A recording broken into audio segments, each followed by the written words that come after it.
Tito? Tito? Excuse me po, Tito. Ay, lintik naman ng gunggong na to. Ano ba problema mo, ha? Nakita mo na nagre-relax ako, lilitaw ka dyan sa gilid. Eh kung hampalusin kaya kita ng lamesang to, ha? Pasensya na po, Tito. Pumunta ka lang ba dito para manghingi ng pasensya? Sigurado ka ba talaga sa ginagawa mo, ha? Pinabanas mo ba talaga ako? Ano ba kailangan mo? Gusto ko lang naman pong umingi sana ng bigas. Wala na po kasi kaming bigas ni Jepoy. Kahit po isang basong bigas lang. Lintik ka naman pala talaga eh! Bakit ka sa akin humihingi ng bigas? Mukha ba akong kasambahay dito? Doon ka humingi ng bigas! Inaabala mo lang ako eh! Ang sabi po kasi ni Manang, magpaalam po daw ako sa inyo.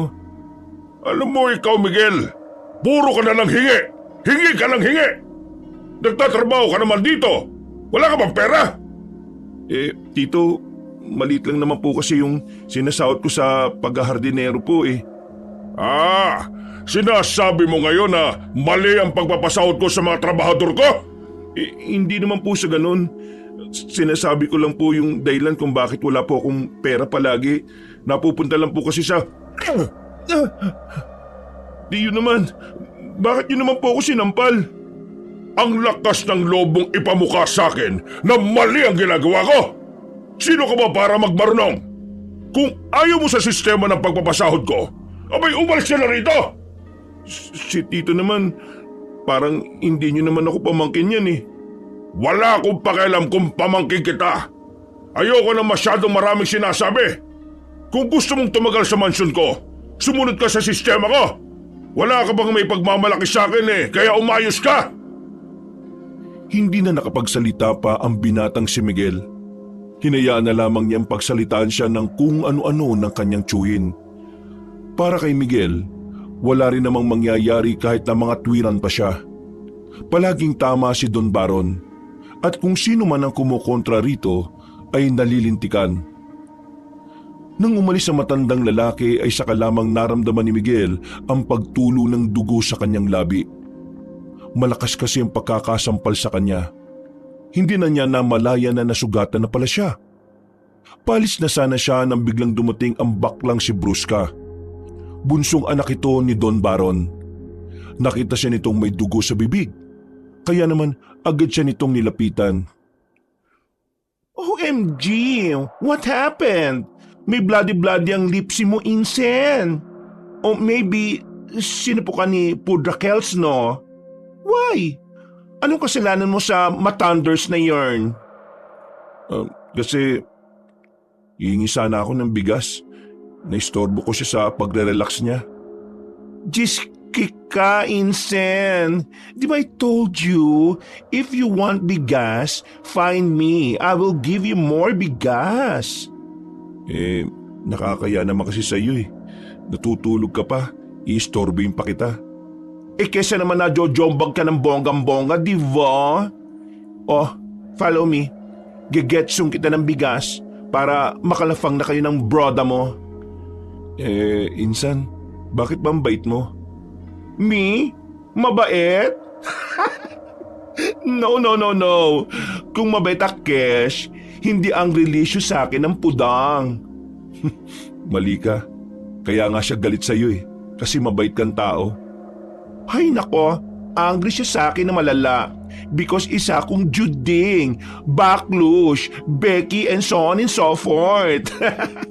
That's the only reason, no? And I don't care. I don't care anymore, more na, no?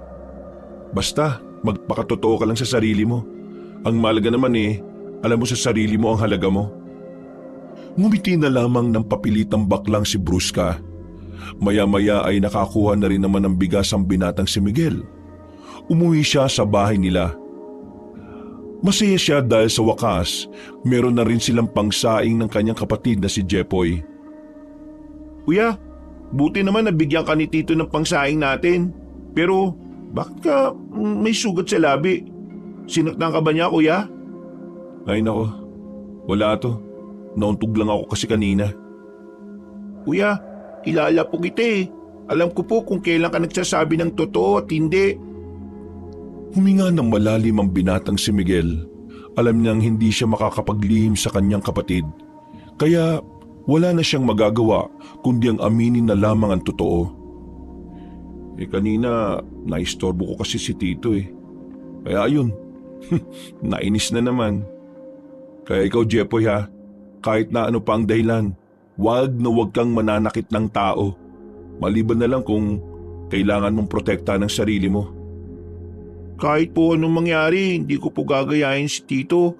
Masama po ugali niya at lagi po siyang nananakit ng tao. Kaya nga dapat maging mabuti ka sa mga taong mabubuti rin sa'yo. Paano naman po sa mga taong masasama sa akin? Di, ipagdasal mo na lang sila sa Diyos. Ang Panginoon na bahalang humusga sa kanila. Oh, doon ka na sa loob.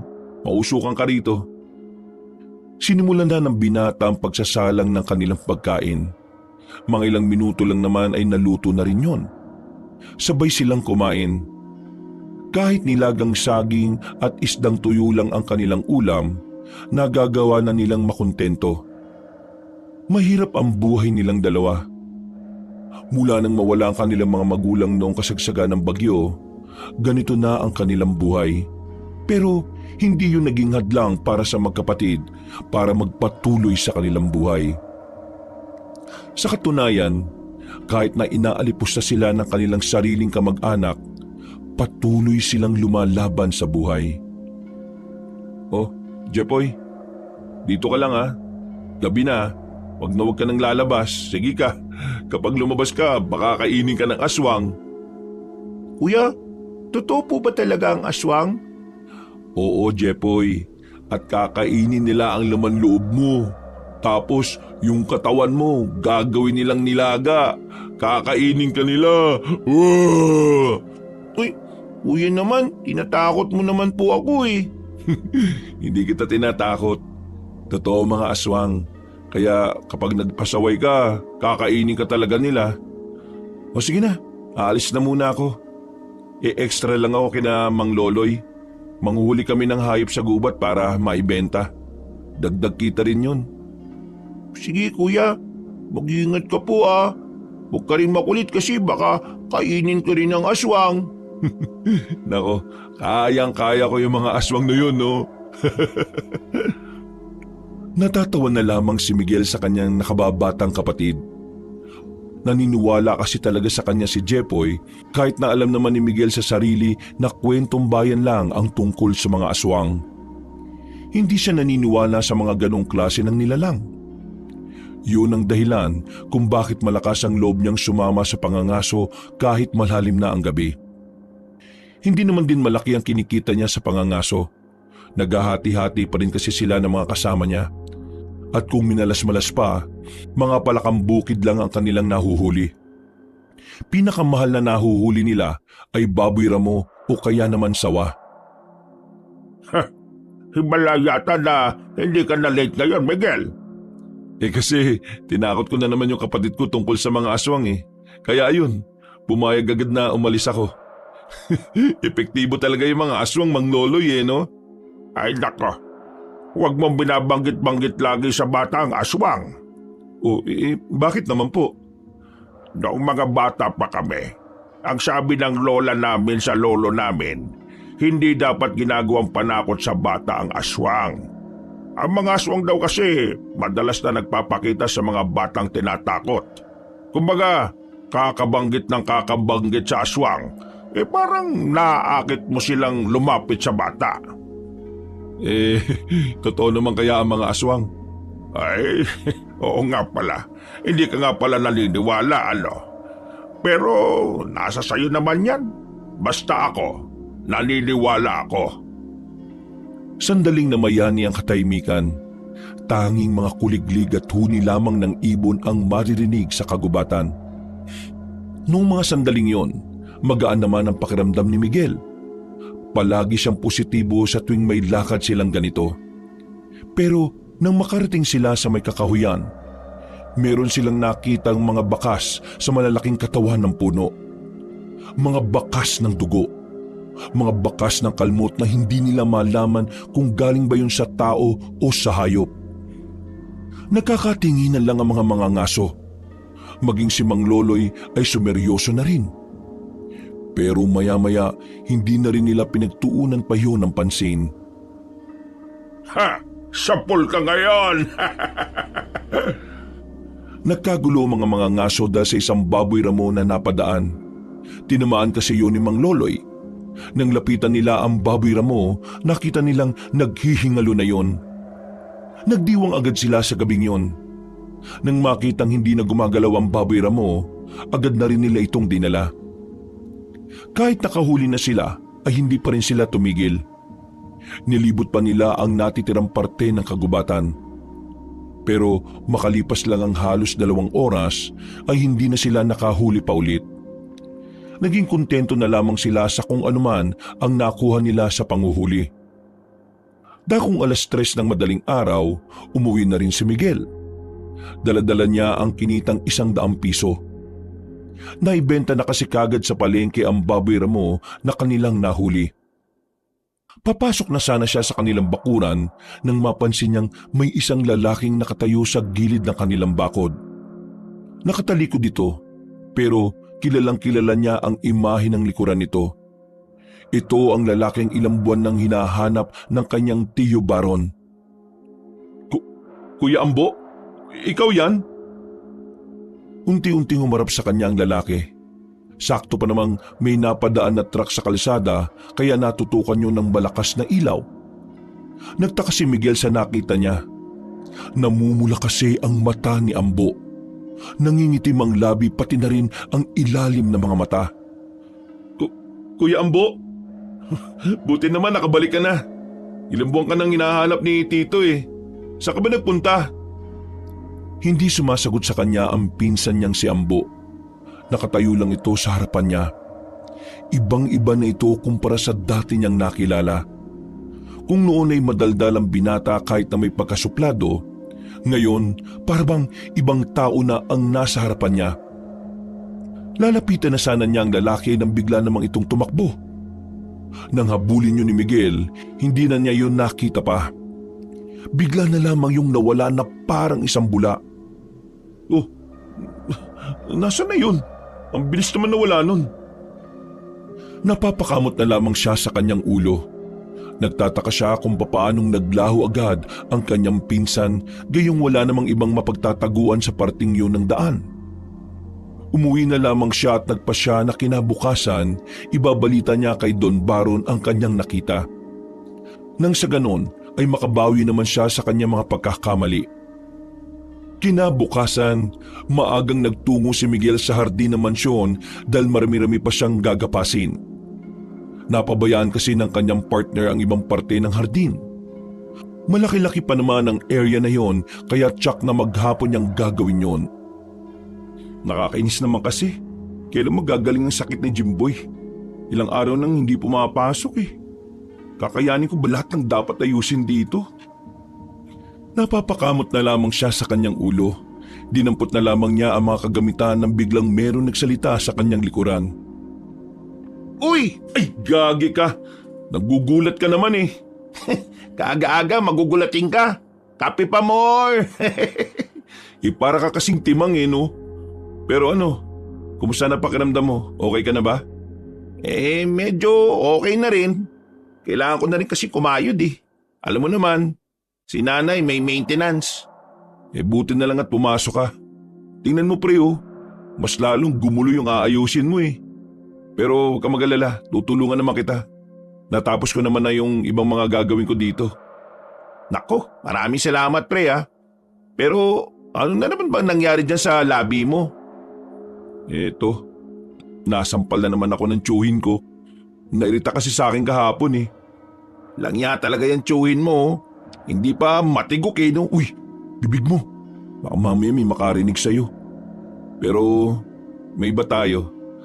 Alam mo ba kagabi, nakita ko si Ambo sa tapat ng bahay namin. Ibig ko sabihin, sa gilid, sa may bakod namin, sa labas. Ha? Sigurado ka ba dyan? Oo pre, kilalang kilala ko naman si Ambo, ano ka ba? Umarap pa nga nung tawagin ko eh. Kaso, may kakaiba sa kanya. Kakaiba? Paano kakaiba? Teka. Bakla na rin siya gaya ni Bruce ka? Baliw. Hindi. Nagsasabi mo. Nakita ko kasi siya na parang namumula yung mga mata. Nangingitim yung labi tapos yung ilalim ng mga mata niya ganun din. Adik na si Ambo? Lulong? Ganun? Hindi naman siguro adik.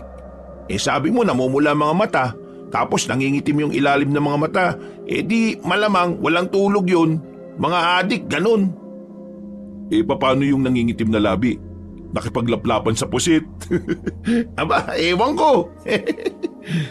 Pre, tingin mo, matutuwa sa akin si Tio kapag sinabi ko sa kanyang nakita ko si Ambo pero may kakaiba? Yan ang hindi ko masasabi. Kilala mo naman ang tsuhin mo. Ayaw na ayaw nun ng bad news. Siguro kung sasabihin mo, wag mo na lang sabihin yung tungkol sa napansin mong kakaiba. Sabihin mo na lang, biglang tumakbo, ganun. Maniniwala kaya yun? Kulit mo. Subukan mo para malaman mo, syempre. Napapailing na lamang din si Miguel. Medyo kinakabahan kasi siya sa maaaring maging reaksyon ng kanyang tsuhin. Batid niya kapag nakarinig ito ng bagay na hindi niya gusto, agad na uusok ang ilong nito sa galit. Pero sa kabilang banda, naisip niya rin na pagkakataon na rin niya yon para makapagpabango ng pangalan kay Don Baron. Kaya naman nang dumating ang tanghali at kailangan na nilang mag-break time, pasimpleng naglakad ang binata patungo sa loob ng mansyon. Nakita niya nagbabasa ng dyaryo ang kanyang tiyuhin. Nilakasan na lamang niya ang kanyang loob. Tito, pwede ko po ba kayong maistorbo? Meron lang po sana kung sasabing mahalaga sa inyo. Mahalaga? Tungkol na naman sa paghingi mo ng bigas yan? Babarilin na talaga kita kapag nakarinig pa ako ng bigas sa bibig mo. Tito, hindi po ito tungkol doon. Tungkol po ito kay Ambo. Nang marinig yun na matandang lalaki, kitang-kita ang kasabikan sa mata nito. Si Ambo kasi talaga ang paborito nitong anak. Kaya naman, ganun na lamang ang reaksyon nito nang marinig ang pangalan ng anak. Bakit? Anong meron sa anak ko? Kanina po kasi madaling araw, nakita ko po siya sa tapat ng bahay namin . Ano? Nakita mo si Ambo? Anong sinabi niya? May nasabi ba siya tungkol sa akin dito sa mansyon? Wala po . Kinakausap ko nga po siya pero hindi naman po siya sumasagot. Tapos, nang matapatan po ng liwanag yung mukha niya, kasi may dumaan na sasakyan . Nakita ko pong namumula yung mga mata niya. Tapos yung labi niya at yung ilalim ng mga mata niya po nangingitim. Tapos parang hindi niya po ako kilala kahit na anong kausap ko sa kanya. Ano? Pinagsasasabi mo dyan? Ang ibig ko lang pong sabihin, baka po merong nagbago sa kanya. Sinasabi mo bang nalulung ang anak ko sa ipinagbabawal na gamot? Hindi po yun ang ibig kong sabihin. Ano? Yun naman ang patutunguhan ng mga pinagsasabi mo . Kung wala kang magandang sasabihin tungkol kay Ambo, ha? Lumayas ka sa harapan ko. Baka masaktan na naman kita. Akala ko pa naman magandang balita na. Yung pala gagawa-gawa ka lang ng kwento. Tarantado! Hindi po ako gumagawa ng kwento, Tito. Totoo po yung sinasabi. Huwag mo kong gaguhin, Miguel, ha? Anak ko ang pinag-uusapan dito. Huwag mong sirain sa akin ang imahe ng anak ko kasi baka mapatay na lang talaga kita.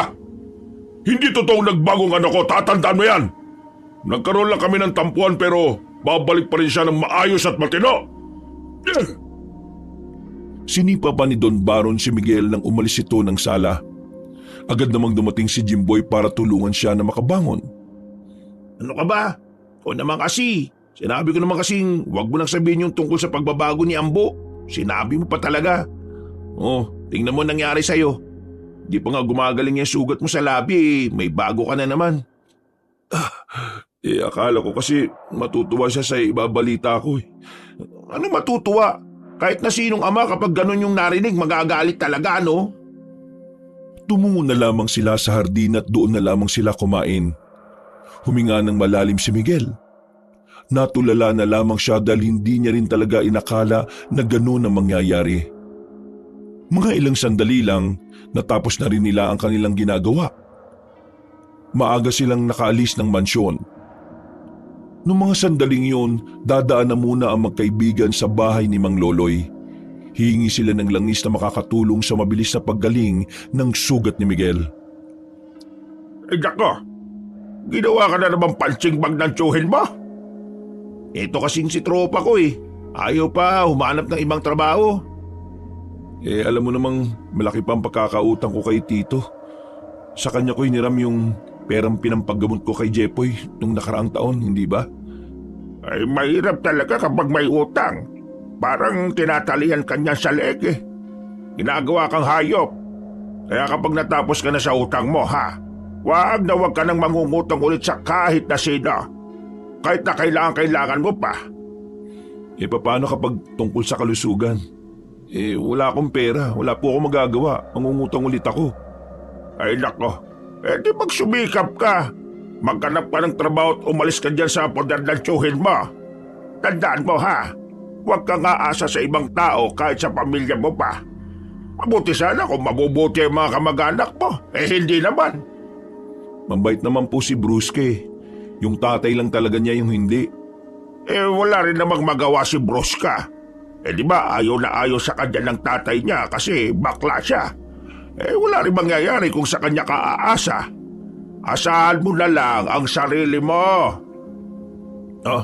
Narinig mo naman siguro yung mga sinabi ni Mang Loloy. Kapag yan ang nagsabi, legit na tama yan, pre.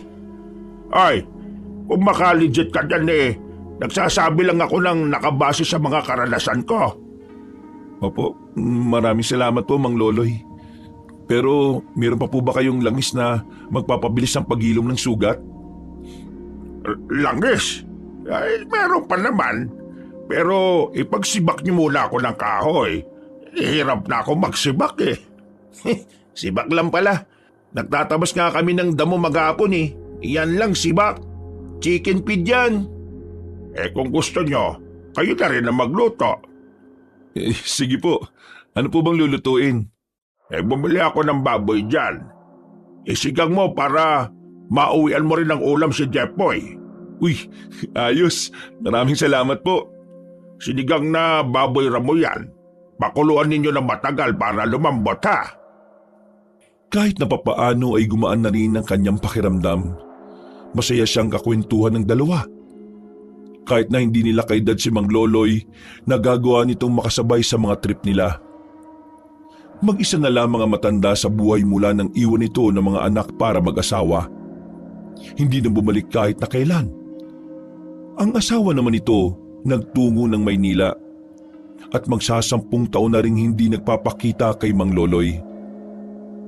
Natapos nila ang pagsisibak, natapos na rin nila ang pagluluto. Pauwi na si Miguel para sabayan ng kanyang nakababatang kapatid sa hapunan.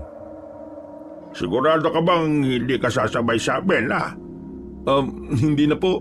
Maraming salamat po. Hinihintay na kasi ako ni Jepoy sa bahay eh. Mas gusto ko kasing kapag ganitong masarap ang ulam, si Jepoy ang kasabay ko.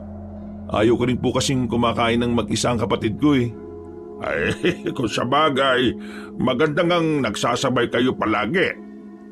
Ikumusta mo na lang ako sa kapatid mo Sabihin mo kapag nagpunta ako sa inyo bukas, bibigyan ko siya ng turon. Uy, maraming salamat pre. Maraming salamat po ulit Mang Loloy para sa sinigang na to.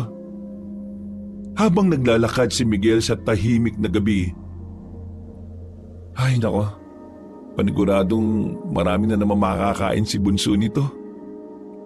Tuwang-tuwa ang batang si Jepoy na makauwi na si Miguel sa kanilang bahay. Sa sobrang tuwa ng bata, hindi na nga nito napansin ang mga bagong galos sa mukha ng lalaking si Miguel. Masaya silang kumain ng mga oras na yon. Pagkatapos, pahinga lang saglit ay naglatag na rin si Miguel ng banig. Kuya, kailan po kaya tayo yayaman? Alam mo, Jepoy, dapat ang unang iniisip ng mga kagaya nating dukha ay kung kailan tayo makakahanap ng tamang oportunidad. Kasi ang pagyaman, nandyan lang yan. Kapag nandyan na yung tamang pinto para sa'yo. Pero syempre, kailangan mo pa rin trabahuin. Kasi wala namang madali sa mundong ito eh. Kahit piso nga, kailangan mo pa rin ilaban.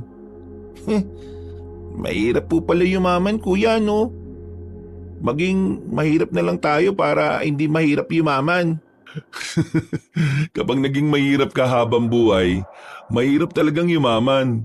Pero kung ang utak mo ay may magandang layunin at patutunguhan, magiging swabe ang lahat.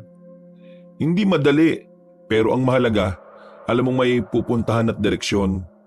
Ang tawag dyan mindset. Right mindset. Kasi dapat ang isip mo laging positive, laging may mangyayaring maganda. Ngayon o sa hinaharap. Hindi kita maintindihan, kuya. Basta kapag yumaman ako, isasama kita. Nako, dapat lang no, kuya mo ako eh. Ay nako, hindi mo pa talaga maintindihan ngayon, Jepoy. Kung ano-anong pinagsasabi ng batang si Jepoy kaya ilang sandali lang ang nakalipas, nakaidlip na rin sila. Maimbing ang kanilang tulog ng mga sandaling yon. Mga dakong 6:00 na sila nagising. Umaambo na pala sa labas. Naku, naambo na pala. Ano kaya mangyayari nito mamaya sa garden? Papasok kaya si Jimboy? Kuya, huwag ka na kaya pumasok ngayon. Masama po ang panahon eh. Baka po makidlatan kayo. Uy, nagising ka rin tuloy. Hindi naman siguro kami makikidlatan. Kailangan kasi talaga naming matapos yung ginagawa namin sa hardin eh. Doon kasi gaganapin yung kaarawan ni Tito. Ay, ganun po ba? O paano, dito ka lang muna ha. Ibibili lang kita ng pandesal. Sige po, magdala ka po ng payong, kuya. Kinuha ni Miguel ang payong na nakasabit sa gilid ng bahay nila. Sira-sira na ang tangkay ng mga payong na yon. Pero wala siyang magagawa kundi ang pakinabangan na lamang ito. Lumabas siya ng bahay at nagtungo sa malapit na bilihan ng pandesal. Sa hindi inaasahang pagkakataon, nakita niyang binabastos sa tindahan si Bruska. Inaasar ito ng mga tambay na amoy alak. Kesa naman mga peslak niyong loko. Walay nagganap sa life. Bigat pa sa mga family. Ay nako, Diyos ko. Di pa naging pataba sa lupa mga mukhang monsters na ite. Uy, kayo. Kung wala kayong magawang maganda sa mga buhay niyo huwag kayong mandadamay ng iba. Wala namang ginagawa si Bruska sa inyo eh. Musta nga kayo rito? Nakakaharang lang kayo sa tindahan eh. Ano, di kayo alis? Alis! Ahambalusin ko kayo dyan eh. Alis na! Agad-agad na nag-alisa ng mga yon nang humawak ng kahoy si Miguel. Nakahinga naman si Bruska ng maluwag dahil sa kanyang ginawa. Lagi ka bang pinag-iinitan ng mga yon? No care naman ang beauty ko sa kanila, no? Kahit how many times nila keshwarlahin, go lang ang palaban na bakla na ite, no? Sabi mo lang sa akin kapag sinaktan ka ng mga yon mayayari talaga sila sa akin. Super duper thank you, Insen. Don't chawawi. Goods na goods naman na cash, no?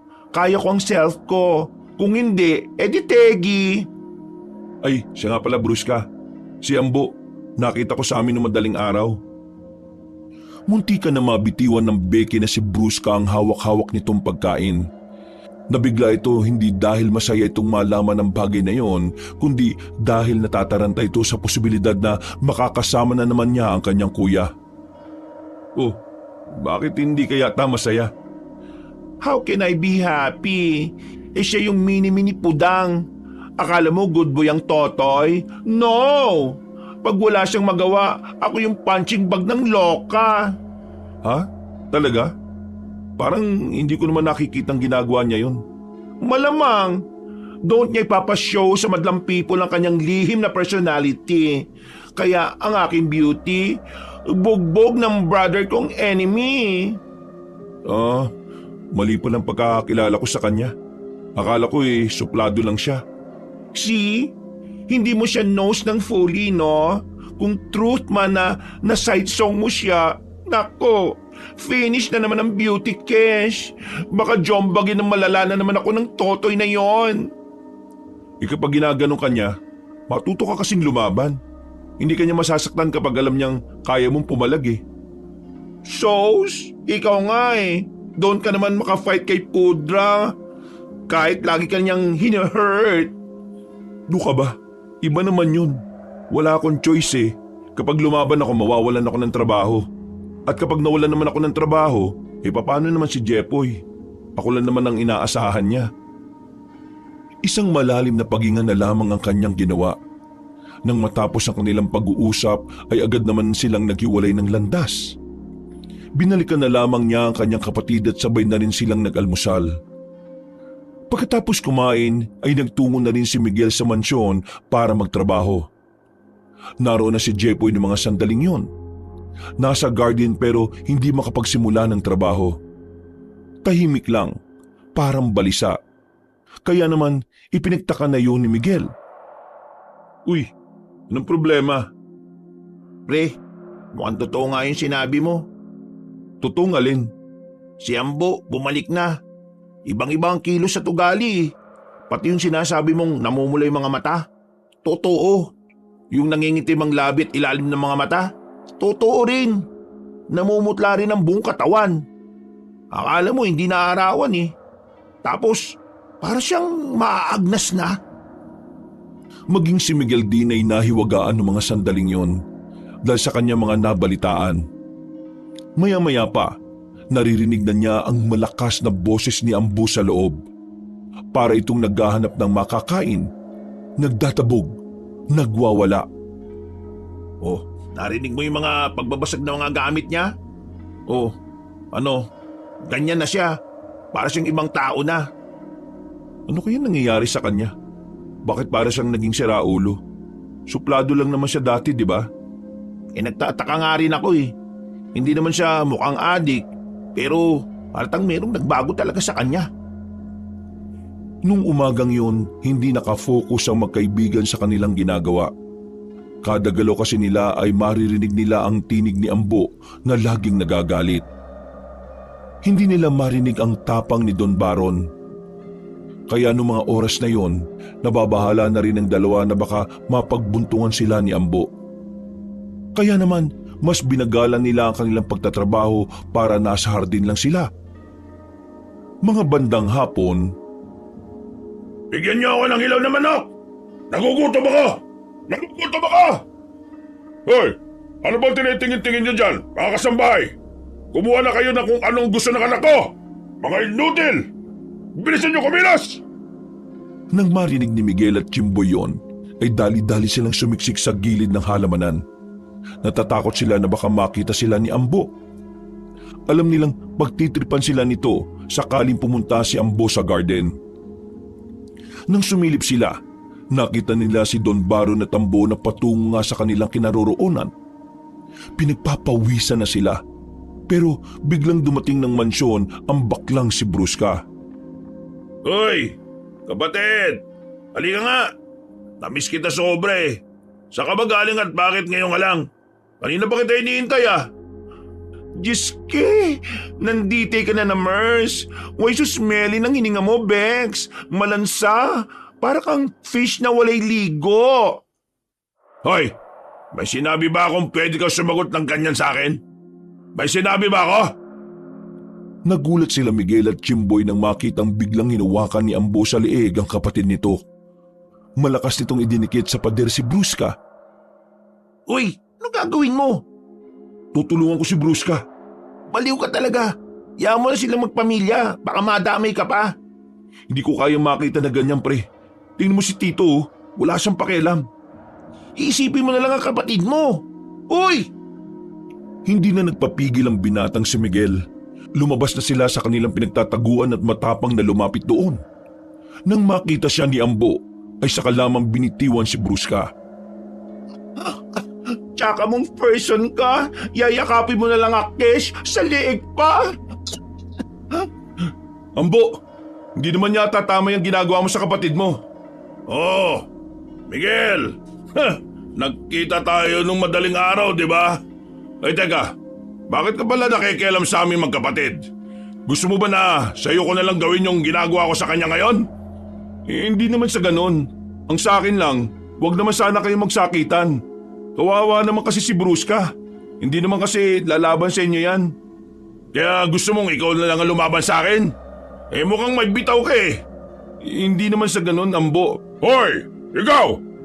Ang kapal ng mukha mong makisali sa usapan ng magpapamilya. Sino ka ba dito, ha? Magpapamilya po bang nagsasakitan? Ay! Ayoko sa lahat yung nakikisali. Nagulat na lamang si Miguel nang hawakan siya sa liig at binalibag siya papunta sa direksyon ng garden. Tumama ang likod ni Miguel sa lapag kaya hindi agad ito nakatayo. Agad namang siyang nilapitan ni Jimboy para tulungang makabangon. Ikaw naman kasi. Sinabihan na kasi kita, ayaw mo makinig sa akin eh. Hoy! Ikaw! Kaibigan ka niya, di ba? Gusto mo rin bang masubukan ng bago kong lakas? Hindi po sir. Hindi po ako lalaban. Tutulungan ko lang pong tumayo tong si Miguel. Isap na nga ang Warla. Don't na jumambag, broda. Huwag mo na silang idamay sa angry nyo. Wala naman silang kinalaman sa family natin eh. Hindi ko naman sila dinadamay eh. Sinusubukan ko lang kung anong pakiramdam ng bago kong katauhan. Diyos ko, broda. What happened? What happened to yourself? You're not like naman dati ah. Nawalay ka lang sa baler. Nag-change na yung personality mo. Gusto mo malaman? Malalaman mo rin sa tamang panahon. Sa ngayon, manghula ka na muna, bakla! Tumawa ng malakas si Ambo at saka naglakad na rin pabalik ng mansyon. Nawiwindang na lamang sila sa lahat ng mga nangyayari. Kahit kasi si Don Baro na kilala nilang barumbado at matapobre, tila tiklop kay Ambo. Maya-maya lang ay nakita nilang pinasarado ni Ambo ang buong kusina nang dumating na ang mga hilaw na manok. Wala na silang ideya kung ano ang ginagawa ni Ambo roon. Basta nang matapos na ang trabaho ni Miguel at Jimboy, umalis na rin sila roon bago pa sila mapagbuntunan ulit ng lalaki. Tamang pahinga na muna sila sa harapan ng bahay nila Miguel. Nalilito pa rin sila kung ano ang nangyayari kay Ambo. Sobrang layo na kasi ng kilos nito kung ikukumpara sa dati. Pre, ngayon masasabi ko na to sa'yo. Kanina ko pa to gustong sabihin kaso nasa mansyon pa tayo eh. Ano ba yun? Kanina kasi nung hinuwakan niya ako, may naramdaman akong mahahabang kuko sa kamay niya. Tapos, nung tingnan ko ulit, nawala na. Pre, sigurado ka ba sa nakita mo? Baka naman, maya-maya guni-guni mo lang naman pala yun. Sigurado ako pre, malakas talaga ako kutob ko. Hindi na tao si Ambo. Ha? Hindi na tao? Isa lang ang hula ko pre. Ano? Aswang. Aswang na si Ambo. Hindi agad nakapagsalita ang lalaking si Jimboy ng mga sandaling yon. Pero kitang-kita ni Miguel ang takot at kaba sa kalooban ng kanyang kaibigan. Kahit din naman si Miguel, nag-aalangan pa siyang isipin ang bagay na yon. Kinagabihan. Gabi na! Bakit narito na naman kayo? Higi na naman ba kayo ng langis? Ay, hindi po. Itong si Miguel kasi may gusto lang pong malaman. Malamang tungkol saan? Mang Loloy, di po ba may nalalaman po kayo tungkol sa mga aswang? Oo, meron nga. Pero bakit kayo naging interesado sa mga aswang? Si Ambo po kasi, yung anak ng tiyuhin ko na matapobre, nagbalik na ulit sa mansyon. Pero kakaiba na po yung kinikilos at ugali niya eh. Yung mga mata niya po, namumula. Tapos, para siyang laging galit. Nakita pa nga ni Miguel na humaba raw yung kuko ni Ambo eh.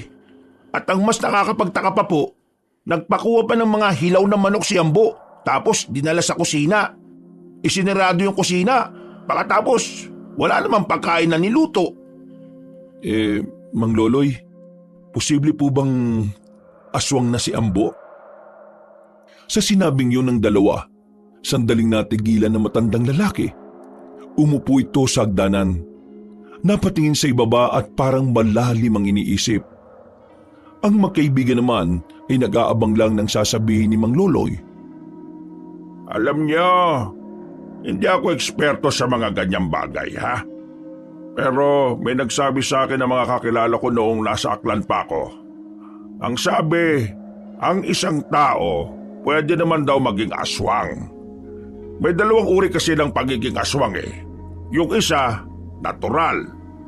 Kumbaga, nooy pinanganak siya aswang na siya dahil nasa lahi nila yon. Yung isa naman, hindi natural. Yung hindi natural, ito yung mga ginagawa ng mga aswang para ang isang tao, gagawin nilang kauri nila. Kung ganun, pwedeng ganun din yung nangyari kay Ambo? Ay, hindi naman tayo po pwede magsabi na aswang nga ang lalaking sinasabi niya. Hanggat wala pa kayong matibay na ebidensya, hindi natin pwedeng sabihin na aswang nga talaga siya. Hindi ba matibay na ebidensya yung mga kinikilos niya ngayon? Pati na rin yung kakaiba niyang lakas? Ang pinakamagandang ebidensya, aktuhan nyo na aswang na nga siya. Tapos, kunan nyo ng picture. Yun ang pinakamabisang ebidensya. Nako, mukhang mahirap yung ganyan. Isa pa, wala naman kaming camera. Cellphone nga wala Ay meron akong alam na paraan para malaman yung aswang nga siya talaga. Sige po, sabihin niyo po sa amin. Interesado po kami. Ganito, kumuha kayo ng bawang na tuyo. Yung binilad sa araw, hindi yung pinrito ha. Yung bawang na tuyo, ilalagay nyo ilang metro ang pagitan sa kanya. Kasi kapag naamoy na yon, makikita nyong reaksyon niya. Hindi po ba kami mapapahamak dyan? Mapapahamak kung hindi kayo mag-iingat. Nagkatinginan na magkaibigan. Noong mga sandaling yon ay nabuo na ang kanilang loob. Kahit na alam nilang malalagay sa alanganin ng kanilang sarili, gagawin pa rin nila yon. Inaalala kasi nila na baka makapanakit pa ng ibang tao ang pinsan ni Miguel.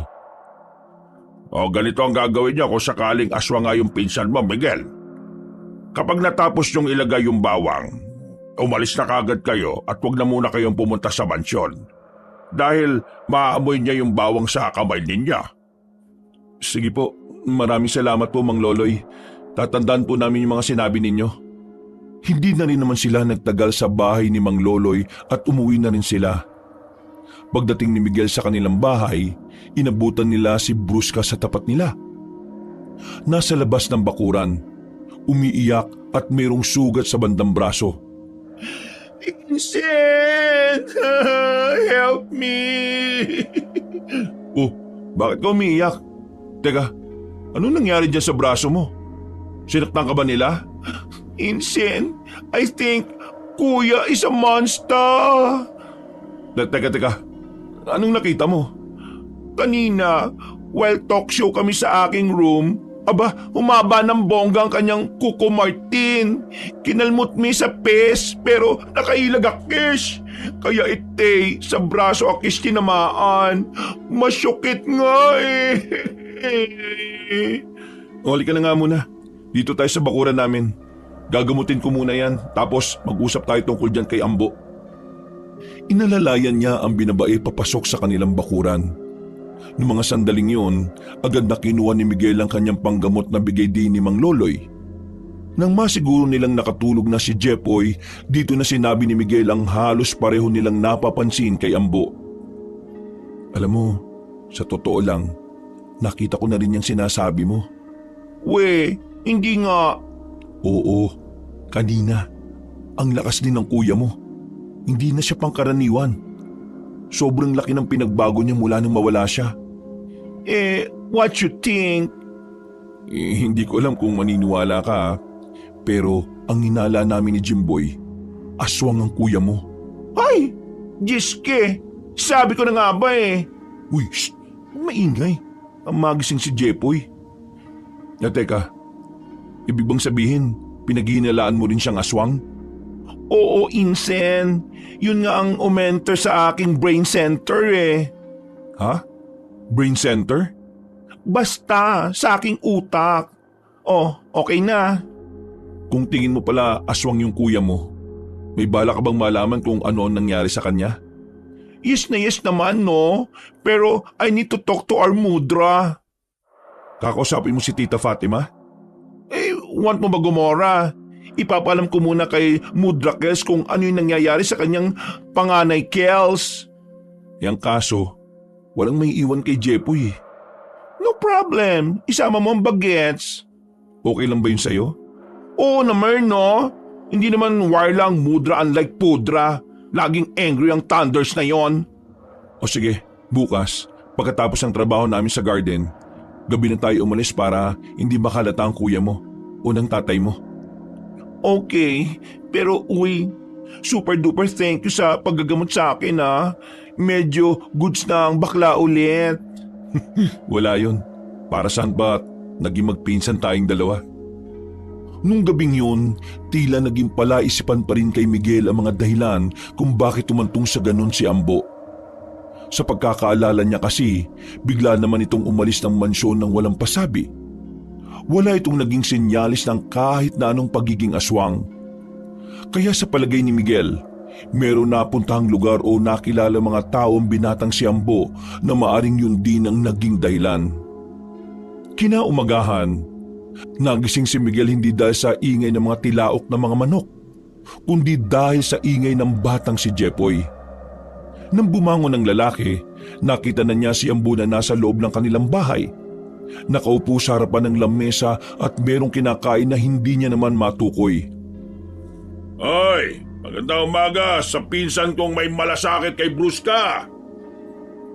Anong ginagawa mo dito? Bakit ka pumasok sa bahay namin nang hindi nagpapaalam? Ha, nakakalimutan mo na ba? Pagmamay-ari ito ni Mama. Pinahiram lang sa tatay mo. Kaya sa madaling salita, may karapatan din ako rito. Isa ba? Ikaw nga pumapasok ka ng mansyon nang hindi nagpapaalam sa akin . Nung nawala ko, malamang sa malamang, lagi ka rin nasa bahay namin. Ano bang kailangan mo at bakit ka narito? Sabihin mo na, natatakot na yung kapatid ko sa iyo, no? Hindi ko ba alam dyan sa kapatid mo kung bakit siya natatakot? Pinakita ko lang naman sa kanya yung ano ko. Ang ibig ko sabihin kung ano ang tunay kong ugali. Sige na, umalis ka na kung wala ka namang kailangan. Tumayo si Ambo at agad itong lumapit sa kanya. Tumingin ito ng seryoso at diretso sa kanya. Nakaramdam ng kaba si Miguel, lalo na nang maamoy niya ang kakaibang lansa na nanggagaling sa hininga ng kanyang pinsan. Ang kailangan ko, manahimik ka lang. Yun lang ang kailangan ko, Miguel.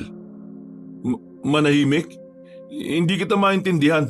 Ano bang sinasabi mo? Huwag kang makikialam sa pamilya namin. Lubayan mo si Brusco kung ayaw mong hindi ko rin lubayan ang kapatid mong yan. Kuya, nakakatakot po siya. Palabasin niyo na po siya dito. Ako? Nakakatakot? Bakit ka naman matatakot sa akin wala pa naman akong ginagawa? Masama ka Masama ka. Ako? Masama? Huwag mo na siyang lapitan. Tigilan mo na kami. O sige. Basta sundin mo ang sinasabi ko sa iyo, Miguel. Titigilan ko kayo. Pero ito ang tatandaan mo, Miguel. Palaging nasa panganib ang buhay ng mga may nalalaman. Padabog na sinara ni Ambo ang pinto nung lumabas ito. Tumatawang umalis ng bahay ang lalaking si Ambo. Agad namang nilapitan ni Miguel ang kanyang kapatid at niyakap ng mahigpit. Kuya, nakita ko po kanina. Nakakatakot po yung mukha niya. Halimaw po siya.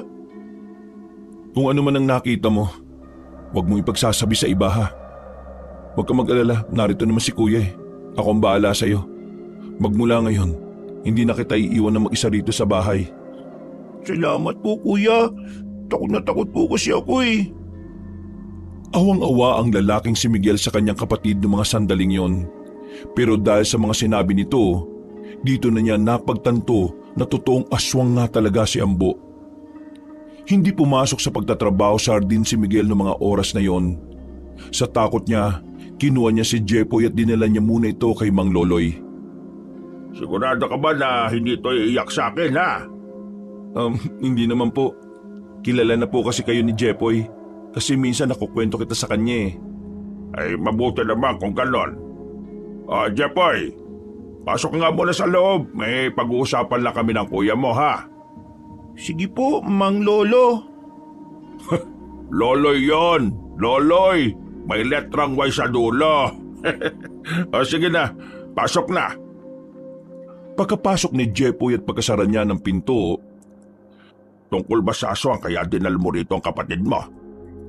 opo, kanina kasing umaga, pumunta si Ambo sa bahay namin habang tulog ako. Iyak ng iyak yung kapatid ko eh. Ang sabi sa akin ni Jepoy, nakita niya mismo na bago raw yung itsura ng mukha ni Ambo. Nakakatakot daw. Di kung ganun maganda ka na. Baka iniisip niya na nakakahalata ka na Yun nga po ang problema ko, Mang Loloy. Tingin ko talaga nakakalata na siya na pinagdududahan ko siya. Ang sabi niya kasi sa akin, mas maganda kung mananahimik na lang daw ako. Nako, delikado ka na nga sa pinsan mong yan. Alam mo, mabuti pa, gumawa tayo ng kilos para tugisin niyang si Ambo Malaking perwisyo yan. Alam mo, nung araw, talagang maraming inabala ang mga aswang na yan. Nako, kaya ikaw hanggat maaga pa, gawa mo ng paraan yan. Hindi ba pwedeng umiwas na lang tayo? Hindi. Dahil kung iiwas ka, hahanap-hanapin ka lang din yan. Kung mapapahama ka lang din, lumabang ka na. Napaisip ang binatang si Miguel sa sinabing yun na matandang lalaki. Alam niya na may punto naman talaga ito. Pero ang gumugulo lang talaga sa kanyang isipan ay kung ano ang mangyayari sa oras na magdesisyon siyang kalabanin ng kanyang pinsan. Huminga na lamang siya ng malalim. Mga ilang sandali lang, nakiusap siya kay Mang Loloy na aalis muna. Pero ang totoo, sasama siya kay Brusca sa pagpunta sa ina nitong si Doña Fatima. Kinagabihan, Pre, sigurado ko bang ayos lang to? Kung malaman to ni Ambo. kaya nga kailangan natin mag-ingat para hindi niya malaman Ako naman, kinakabahan ako dito, pre. Alam naman natin na aswang na si Ambo Baka mamaya kung anong gawin niya sa atin. Di, huwag ka na lang munang sumama. Sabi ko naman kasi, maiwan ka na lang sa inyo Ganun din naman kasi. Kahit di ako sumama, damay ako Di kaya nga kumalma ka na. Gumagawa na nga tayo ng paraan para malaman natin kung paano natin pupuksain yung Ambo na yan Ikaw na rin ang nagsabi, di ba? Aswang siya. Kaya dapat yung mga ginagawa nating hakbang mas maingat pa sa maingat. Napapailing na lamang si Jimboy habang naglalakad sila patungo sa tagpuan nila ni Brusca. Ilang sandali lang ay natanaw na rin nila ang baklang bihis na bihis. Nakasuot ng itim na dress at mataas ang takong. Kumikending-kending pa ang bewang nito nang makalapit na ito sa kanila. Haler! So tagal Kanina pa nagwe-wait sung ang beauty case dite. O ano, gora na ba as? Tara na, umalis na tayo bago pa makalata yung kuya mo.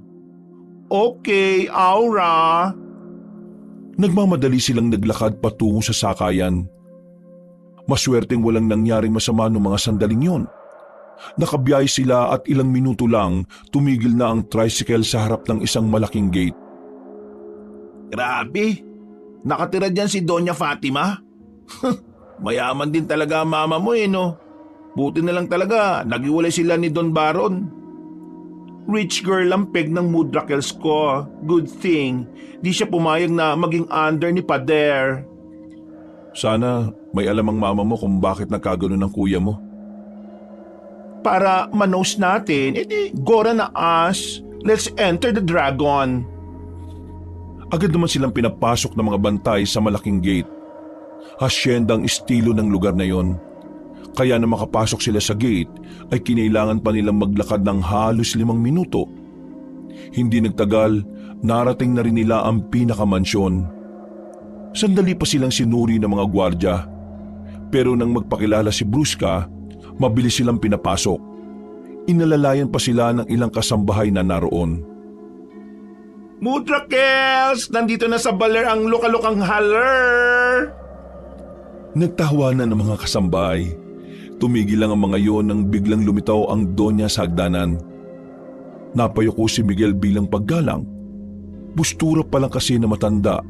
Litaw na kagad ang pagiging disente nito. Magandang gabi po, Doña Fatima. Anong ginagawa mo rito, Brusca? At bakit may kasama ka pang iba? Ay wow! Bongga naman si Mother Earth. question and answer kagad ng fake. Doon mo ba ako kukumustahin muna? Ano nangyari dyan sa braso mo?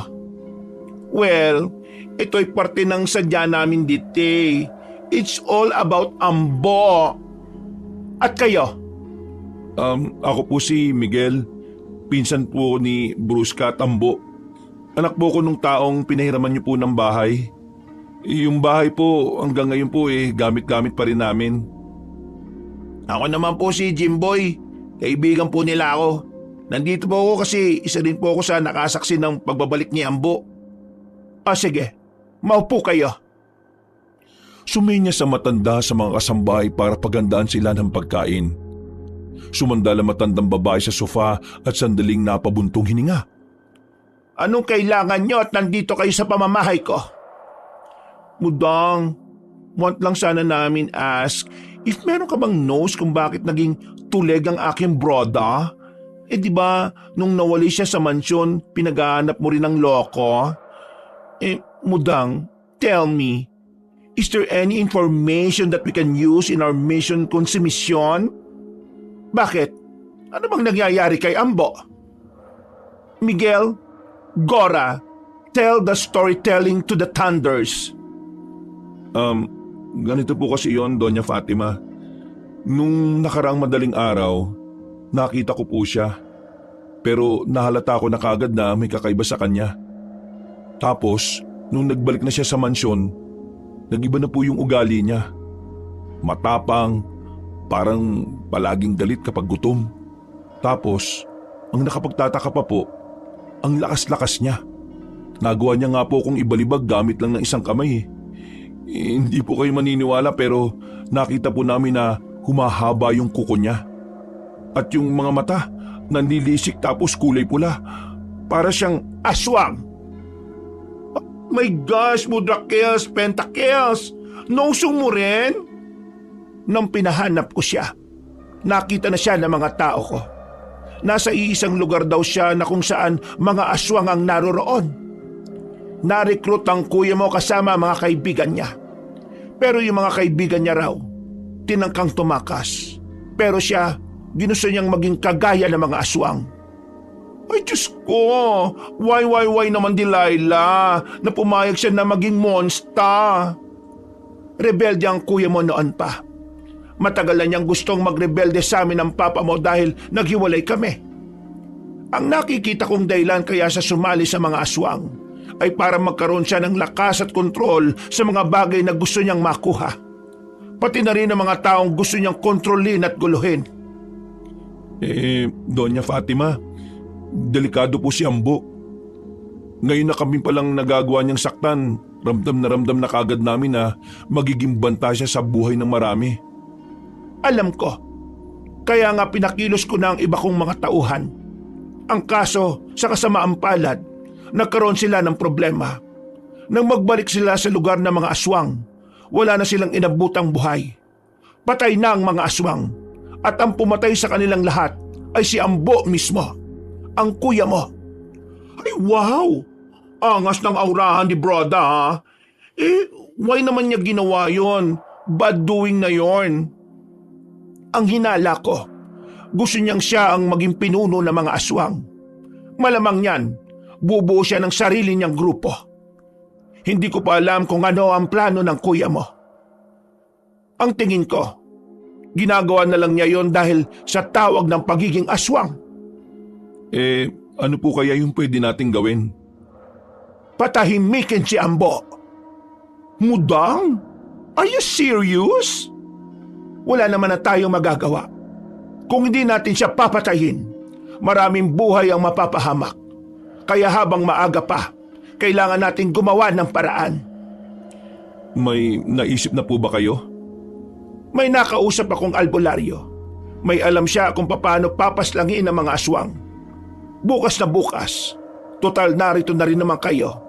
Kayo na lang din ang uutusan ko. Hindi ko na pwedeng utusan ng mga tao ko dahil kabisado na ng mga aswang ang amoy nila. Kabisado na rin naman po ni Ambo yung amoy namin Pero alam naman natin na yung mga kasama ni Ambo ay hindi kayo kilala. At si Ambo ay sa mansyon lang naman palagi. Ibibigay ko sa inyo ang lugar kung saan nyo matatagpuan ang albularyo. Nakakatinginan ng tatlo ng mga sandaling yon. Nararamdaman na ni Miguel ang kaba. Alam niya na dito na magsisimula ang hakbang na gagawin nila laban kay Ambo. Pagkatapos ng pag-uusap na yon, lumabas na rin sila ng asyenda. Iniatid naman sila pero hanggang gate lang. Noong mga sandaling yon, kailangan nilang maglakad kahit na may kadiliman na. Malayo-layo ang kanilang lalakarin dahil walang dumadaan na tricycle. Scared pala, Akish. Natatakot ka? Saan? Scared, Akish, sa aura natin kontra Ambo and friends. What can I do? Syukla, Akish. Lantang Pepay. Mainang bakla. Becky lang, Akish eh. Wala, Akish, kayang gawin. Baka maging heavy stone na pabigat lang, Akish, sa inyo. Sinasabi mo ba yung mga yan kasi iniisip mo na ang dahilan bakla ka? Tumpak! Pak na pak! Korak! Hindi mo dapat minamalit ang pagiging bakla mo, Bruska. Oo, bakla ka. Dapat ikaw ang unang magtataas sa sarili mo. Dahil alam mo naman na marami mga tao ang may ayaw sa mga kagaya mo. Pero hindi ka basta bakla lang, no? May purpose ka sa buhay. At hindi porke bakla ka, wala kang kayang gawin. Ito ang tatandaan mo Bruska, minsan mas lalaki pa sa lalaki ang mga bakla. Maraming pagkakataon na mas nagpapakita pa ng tapang ang mga kagaya mo kaysa sa ibang lalaki na malalaki nga ang katawan, malalaki ang mga boses, pero wala rin naman. Kasi yun ang laging saying ni Pudrakel sa Akish na ako backlush, kaya walay akong silbi. Hindi raw useful ang beautiful girl na kagaya Kish. Ano mo, ever since mag-break ang Pudang at Mudang, tingin sa akin ni Pader isang salot, malas, baklang walang future, basura, patupon ng life, at higit sa lahat, don't niya raw ako naging anakish. Walay raw siyang anakis na bading. Kaya yon, when I look sa mirror on the wall, lagi kong nare-remember mga masasakit niyang reminders. Hindi totoo lahat ng sinabi niya. Ano ka ba? Alam mo, minsan sa buhay natin, mas kailangan lang talaga nating tanggapin ang sarili natin. Kasi kung tayo, hindi natin kayang tanggapin ang sarili natin, mas madali na para sa iba na hindi rin tayo tanggapin. Sa sarili natin nagsisimula ang pagtanggap. At kapag ginawa natin yun sa sarili natin, lahat ng para sa iba ay kahinaan natin. Lahat ng para sa iba na kahinaan natin, yun ang magiging kalakasan natin. Kaya huwag mong sabihin na wala kang kayang gawin. Meron kang kayang gawin. Ang kailangan mo lang unahin ay tanggapin ang sarili mo. At kapag nagawa mo yon, nakakasiguro ako na mas marami ka pang kayang isipin at gawin kaysa sa amin. Tama si Miguel, Bruska. Kung sisimulan mong hindi pansinin yung masasamang sinasabi ng iba at itutuon mo yung atensyon mo sa pagpapaunlad sa sarili mo at pagtanggap sa sarili mo at pagmamahal sa kung ano ka, mas kagaan ang pakiramdam mo. Mas gaganaan ka sa buhay. Isa pa, huwag mo na intindihin yung papa mo. Si Don Baron, buwang yun narito naman kami at tanggap na tanggap ka namin. Oh my God! Oh my God! Oh my God! True ba ite? Diyos ko, gusto ko na yata mag-cry. Thank you, super duper You know what mga boylet? Sa mga sayings nyo, super gumaan ang feelings ng baklang to. Maraming thank you talaga. Tatandaan ko mga sinabi nyo mga box. Yan ang gusto ko sa'yo. Nakangiti nilang tinapos ang kanilang pag-uusap. Nang makarating na sila sa kanilang lugar ay agad na rin silang nagiwalay sa kanto. Tinahak na ni Miguel ang daan patungo sa bahay ni Mang Loloy. Nang makarating siya roon ay sakto namang gising pa ang matanda. Meron itong inilalagang karne kaya sinamahan na muna niya ito saglit. Si Jepoy, nakatulog ng maaga kanina. Napagod ba na makakalaro dito? Ginawa ba namang kabayo yung mga kambing ko eh? Mabuti naman po kung ganon. Maraming salamat po, Mang Loloy ha. Kumusta naman ang lakad mo, Miguel? Ayun po, nakausap na po namin si Doña Fatima. Asawa ni Don Baron. Alam niya yung tungkol sa nangyayari kay Ambo. Ano naman ang sabi ng matandang yon? Ang sabi niya patayin daw si Ambo. Yun ang kaisa-isang paraan na alam niya para hindi makaperwisyo yung anak niya. Nakakahanga talaga yung matandang yon. Matapang. Kahit sarili niyang anak kapag alam niyang mali, hindi niya pinalalagpas. Bakit po? Kilala niyo po ba siya dati? Nagtrabaho ako sa asyenda nila nung araw. Dalaga pa yan. Matapang at estrikto talaga yan. At nang tumanda na, nababalitaan ko pa rin niya na wala talagang inuurugan. Ang hindi ko lang maintindihan bakit hindi niya palagan itong si Don Baron nung naghiwalay sila. Ang balita ko maraming ginagawang kalokohan itong si Don Baron Baka dahil na rin siguro sa mga anak nila. Ganun naman ang mga magulang Mas iniisip ang mga anak kaysa sa mga sarili nilang interes. Kaya ko rin gawin yan para sa mga anak ko. Ang kaso nga lang, sila naman itong nangiwan sa akin. Alam mo, kung minsan nga naiisip ko, kumusta na kaya yung mga anak ko? Naiisip din kaya nila ako? Kung nasan man sila, nakakasiguro ako na kahit papano sumasagi ka rin naman sa isipan nila. Sana nga, Miguel. Sana nga. Teka, ano ba yung pinakukuluan nyo? Baka. Bigay kasi ito ni paring Norman, nilalaga ko na. Alam mo naman ang baka, ang hirap-hirap kainin kapag matigas. Alam mo naman, wala na akong ipin. Nagtawanan na lamang sila ng mga sandaling yon. Pero maya-maya lang, nakaisip na ring matulog si Miguel. Kinabukasan ng umaga, maaga siyang nagising para tulungan si Mang Loloy na ihanda ang kanilang kakainin. Gising ka na pala. Si Jepoy ba tulog pa? Nasa labas na kasi yung mga kalaro niya kambing Tulog pa po Ang sarap nga ng tulog niya rito. Komportable siya. Ako na pong maghihiwa niya mga Ricardo. Maraming salamat. Mabuti pa nga at nang maaga tayo makakain. Miguel, galing nga pala ako kanina sa palengke. May nasagap akong balita. Ano po ba yun, Mang Loloy? May natagpuan daw na bangkay malapit sa mansyon ni Don Baron. Malakas ang pakiramdam ko na si Ambo ang gumawa nun. Yung pagkakalarawan kasi ng mga tao si Ambo kagad ang unang pumasok sa isip ko Anong sabi po ng pamunuan natin? Wala. Di ko mambibig. Takot Hindi nila yata kaya si Don Baron at parang natatakot na rin ang mga tao kay Ambo. May ilan na nga sa mga residente na nagsasabing parang aswang si Ambo May naghihinala na rin sa kanya. Hindi na talaga magandang naidudulot ni Ambo. Sa lalo madaling panahon, kailangan na siyang mapigilan kung ano man ang binabalak niya. Basta, ito lang ang sasabihin ko sa iyo, Miguel. Kailangan natin maging maingat sa mga galaw natin. Hindi bang karaniwang nilalang ang pinsan mo?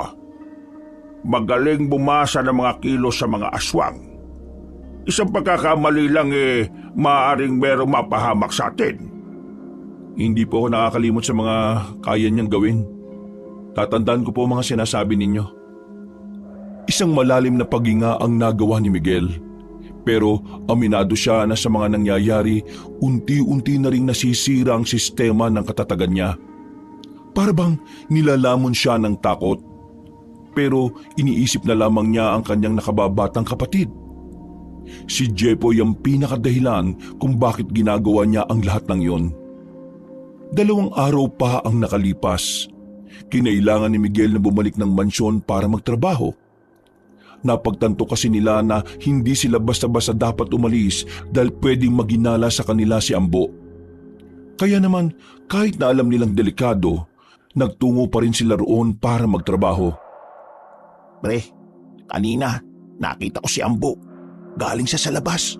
Tapos pagbalik niya may mga kasama na siya. Nakita mo na ba yung mga kasama niya? Nandun sa loob. May mga kasama siya? Anong itsura ng mga kasama niya? Pre, kagaya niya. Mapuputla rin. At ang iba, namumula rin ng mga mata.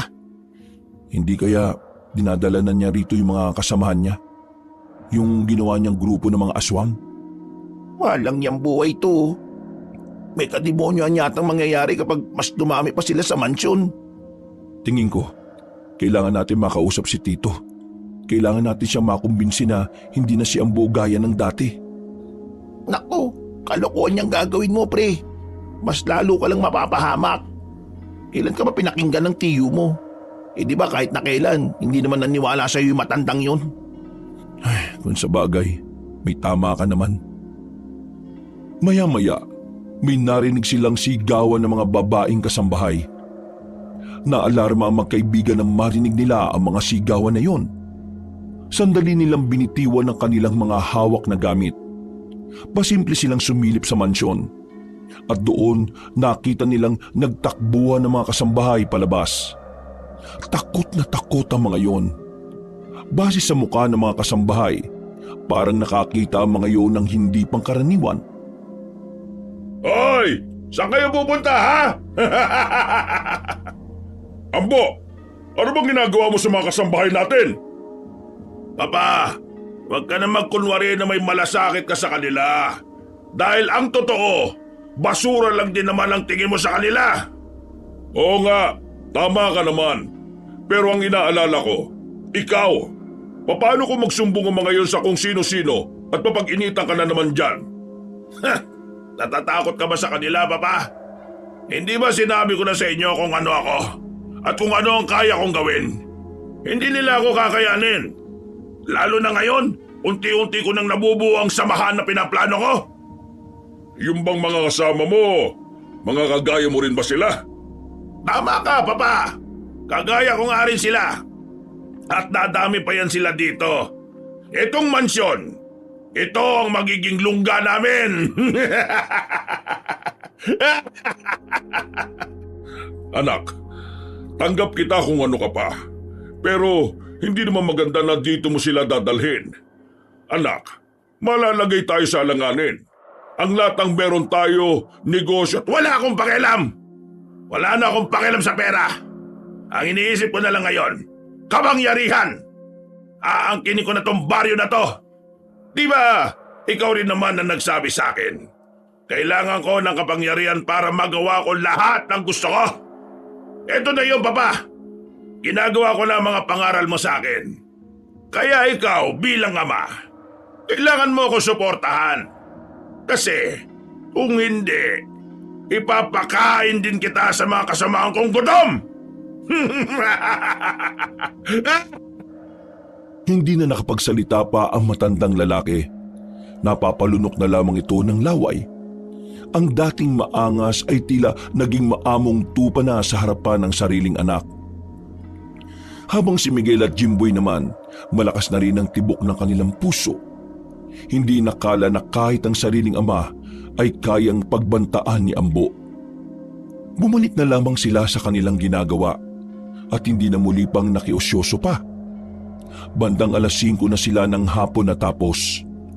Wala na silang gagawin doon kinabukasan dahil lahat ay ginawa na nila. Pinilit nilang tapusin yon para wala na silang dahilan na bumalik pa.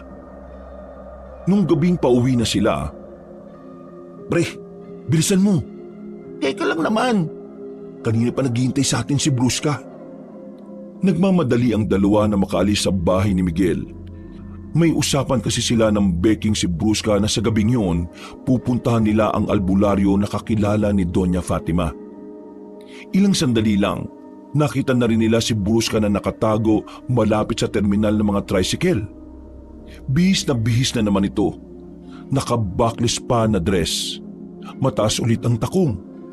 Namumula pa ang mga labi at nakakulot pa ang mahaba nitong buhok. Ay, muntik na kiss mawarla. Super late na kayo eh.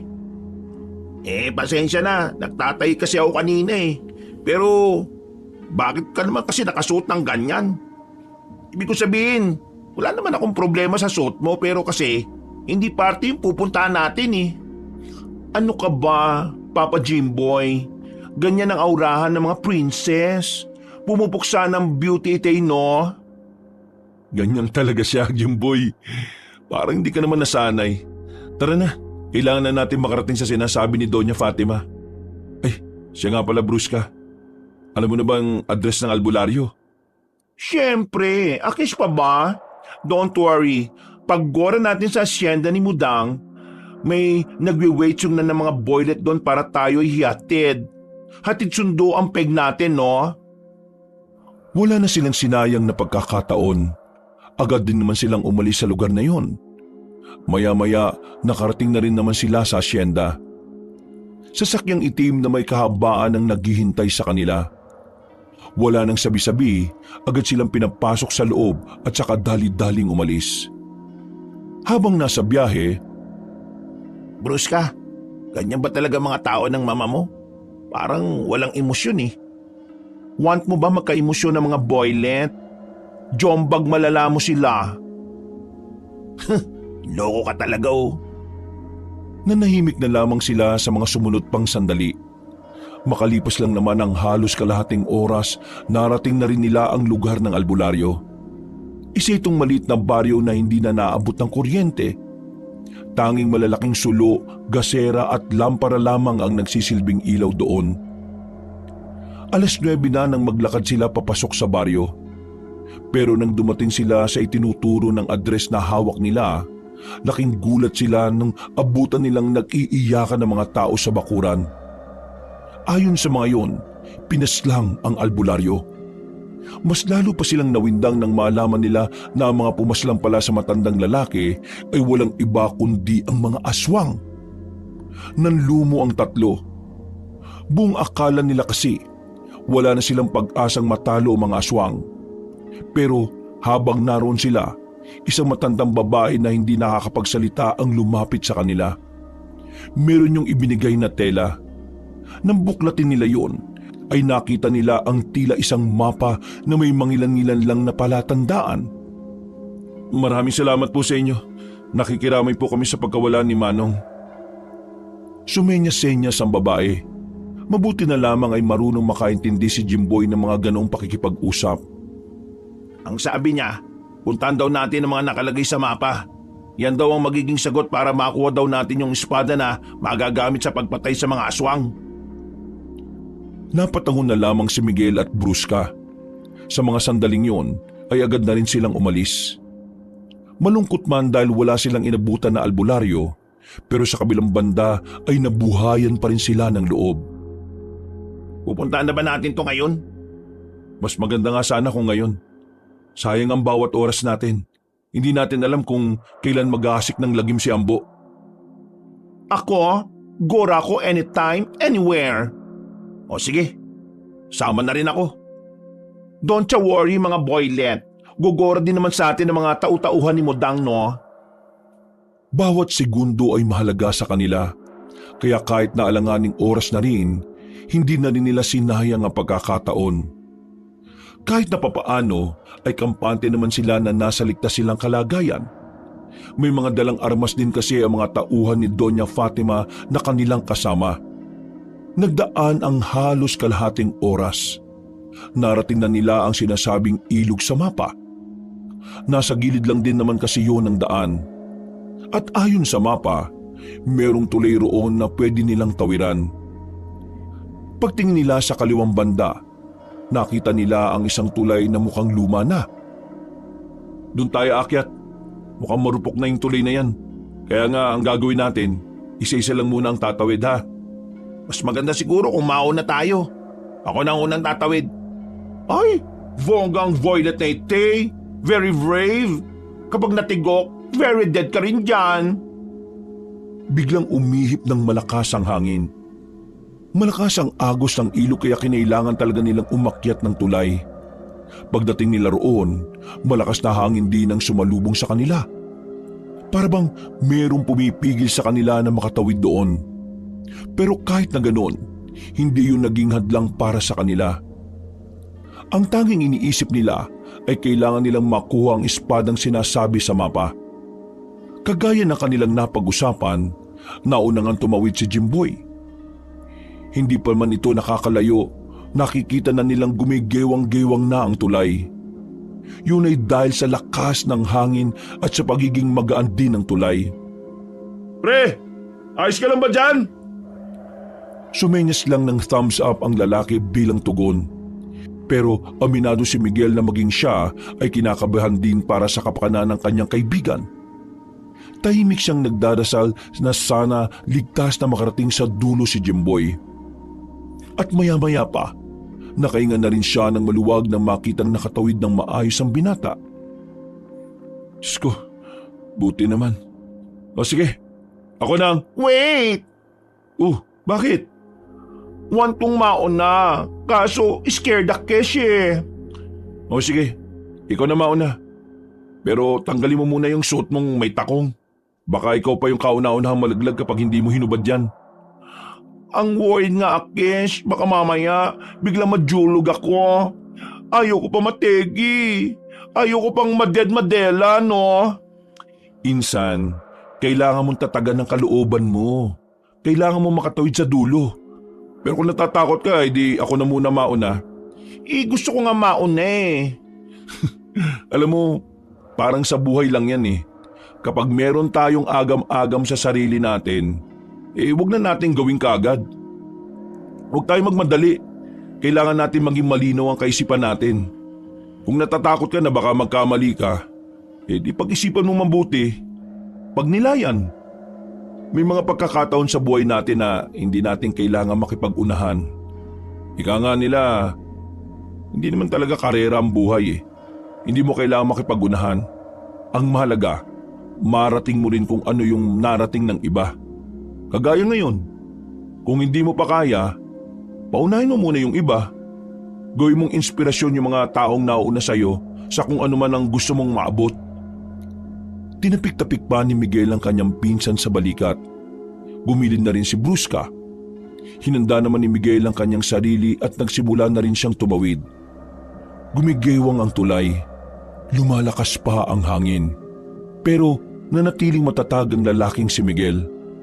Nakahawak lang siya sa lubid. Maigpit ang pagkapit niya. Kagaya ng kung papaano siya kumapit sa mga kaunting pag-asa na meron siya sa buhay. Halos 2 minuto lang ang nakalipas, nakarating na rin siya sa dulo. Kasama ni Jimboy. Galing mo pre, mas mabilis ka pa sa akin ah. Paano napag-aralan ko kung paano yung ginawa mo, di mas napag-usayan ko na. Ang inaalala ko si Brusca. Akala ko ba kanina kaya niya. Kaya naman niya. Ang kaso, bigla na lang siyang nagduda sa sarili niya. Natatakot siya na baka malaglag siya. Pambira naman kasi. Bakit kasi ang taas ng takong? Sinabihan ko nga na hubarin na muna niya. Isa-isang tumawid ang iba pa nilang kasamahan. Hindi nagtagal, si Brusca na lamang ang natitirang nasa kabilang banda. Natatakot itong tumawid kahit hinubad na nito ang suot na mahabang takong. Lalong lumakas ang ihip ng hangin. Brusca! Malakas ka! Matapang ka! Lahat kakayanin mong gawin basta magtiwala ka lang sa sarili mo na kaya mo! Isang mahabang katahimikan ang namayani. Maya-maya lang, nakita na lamang nilang marahan ng humakbang si Brusca sa maliit at marupok na daan na tulay. Yan! Ganyan nga! Sige! Sa pagpupursigi at pagsusumikap ni Brusca, makalipas lang ang halos 7 minuto, nakarating na rin siya ng ligtas. Kumembot pa ang bakla at saka nag-iwan ng kataga. Brusca, 22 years old, pambato ng San Guillermo, na naniniwala sa kasabihan na ang buhay ay hindi karera, lalo na kung walang kabayo. And I thank you! Loko-loko talaga to. Pinakaba mo naman kami. Nagawa pa nilang magtawanan ng mga sandaling yon. Pero wala silang kamalay-malay na sa kanilang nilalakbay, yun na pala ang huling makakangiti at makakatawa sila. Dahil sa kanilang patutunguhan, may mga naghihintay sa kanilang pagsubok. Habang naglalakad sa kagubatan, Ayon sa mapa na dala natin, may malaking puno ng akasya. Eto na yun. Kapag nalagpasan natin to, dire-diretso na raw. Pero ano bang ibig sabihin ng mga ekis-ekis na to sa gilid? Tingin ko, yan yung mga dapat nating iwasan. Kung ganun, ibig sabihin lang nito may posibilidad na mapalaban tayo. Hindi natin alam kung ano ang makakalaban natin. Pwedeng aswang. Pwede rin namang mga rebelde na gumagala sa mga ganitong oras. Ay, Diyos ko naman, ang scary na naman ni Tay. Nalagpasan na nila ang punong akasya. Nagmamadali na nilang tinahak ang daan. Pero nang nasa kalagitnaan na sila, naramdaman nilang tila meron ng nakamasid at sumusunod sa kanila. Kaya naman, inihanda na rin ng mga kasama nila ang mga dalang baril. Pumalibot na rin sa kanila ang mga tauhan. At hindi nagtagal, may narinig silang malalakas na angil ng mga aswang. Naku, nasundan pa tayo ng mga kasama ni Abno? Ambo? Tingin ko hindi. Kakaunti pa lang sila para makarating kaagad dito. Tingin ko, ibang sama ng mga aswang to. Ay bongga, may circle of friends pala ang mga aswangit. Agad na pinaputukan nila ito ng baril. Magsipaganda kayo! Inilabas na rin ni Miguel ang kanina niya pa nakatagong kutsilyo sa kanyang tagiliran. Nagsimula nang umaligid sa kanila ang mga aswang. Hindi makalapit ang mga yon dahil sa sunod-sunod na putukan ng baril. Ay Diyos ko! Happy New Year, Ampeg! Bruska, huwag kang lumayo. Dito ka lang sa tabi ko. Ay, Bongga, mismo ko? Mais ka nga. Kung hindi, ikaw ang unang mawawala sa mundong ito. Hinila ni Jimboy ang bakla at saka pinapwesto sa likuran. Habang nagpapaputok ng baril ang mga kasama nila ay tuloy-tuloy lamang sila sa pagabante. Mga ilang sandali lang, bigla na lamang may lumitaw na aswang mula sa itaas. Mabuti na lang ay agad silang yumuko kaya walang nahagip sa kanila. Dahil dito, nakita nilang ang ibang aswang na nakapatong sa mga sanga ng puno. Pinagbababaril nila yun. Karamihan sa mga aswang na naroon ay agad na bumagsak sa lapag. Luko, there's the sword! Nakabaon sa bato! Sana all may baon! Malapit na tayo mga kasama. Kaunting tis na lang. Pero bago sila makarating doon, mas lalong naging komplikado sa kanila ang mga sandali. Mas naging agresibo ang mga aswang. Para silang mga gutom na gutom. Tingin ko, pinipigilan talaga nila tayo makalapit sa espada. Anong gagawin natin ngayon? Mga kasama, walang titigil sa pagpapaputok. Kailangan namin makarating agad doon. Bruska, Jimboy, sabayan niyo ako. Sinamantala nila ang pagkakataon. Mabilis silang tumakbo patungo sa malaking bato kung saan nakatarak ang espada. Dali-dali naman din silang umakyat doon. Hahawakan na sana ni Miguel ang espada para bunutin pero bigla na lamang may lumitaw na aswang. Mas inuna niya muna itong kalabanin at pinaubayan na lamang ang pagkuha sa sandata. Jimboy, bunutin mo ang espada! Ako nang bahala rito! Nagmamadali si Jimboy na umakyat.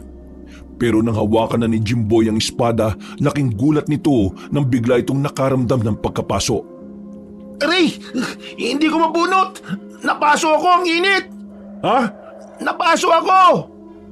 Walang ya! Bruska, ikaw ang bumunot, dali! Huh? Why me? Huwag ka na magtanong, bilisan mo! Di Gora! Nang hawakan ni Bruska ang espada, nagulat si Miguel nang walang kahirap-hirap na nabunot ni Bruska ang sandata mula sa malaking bato.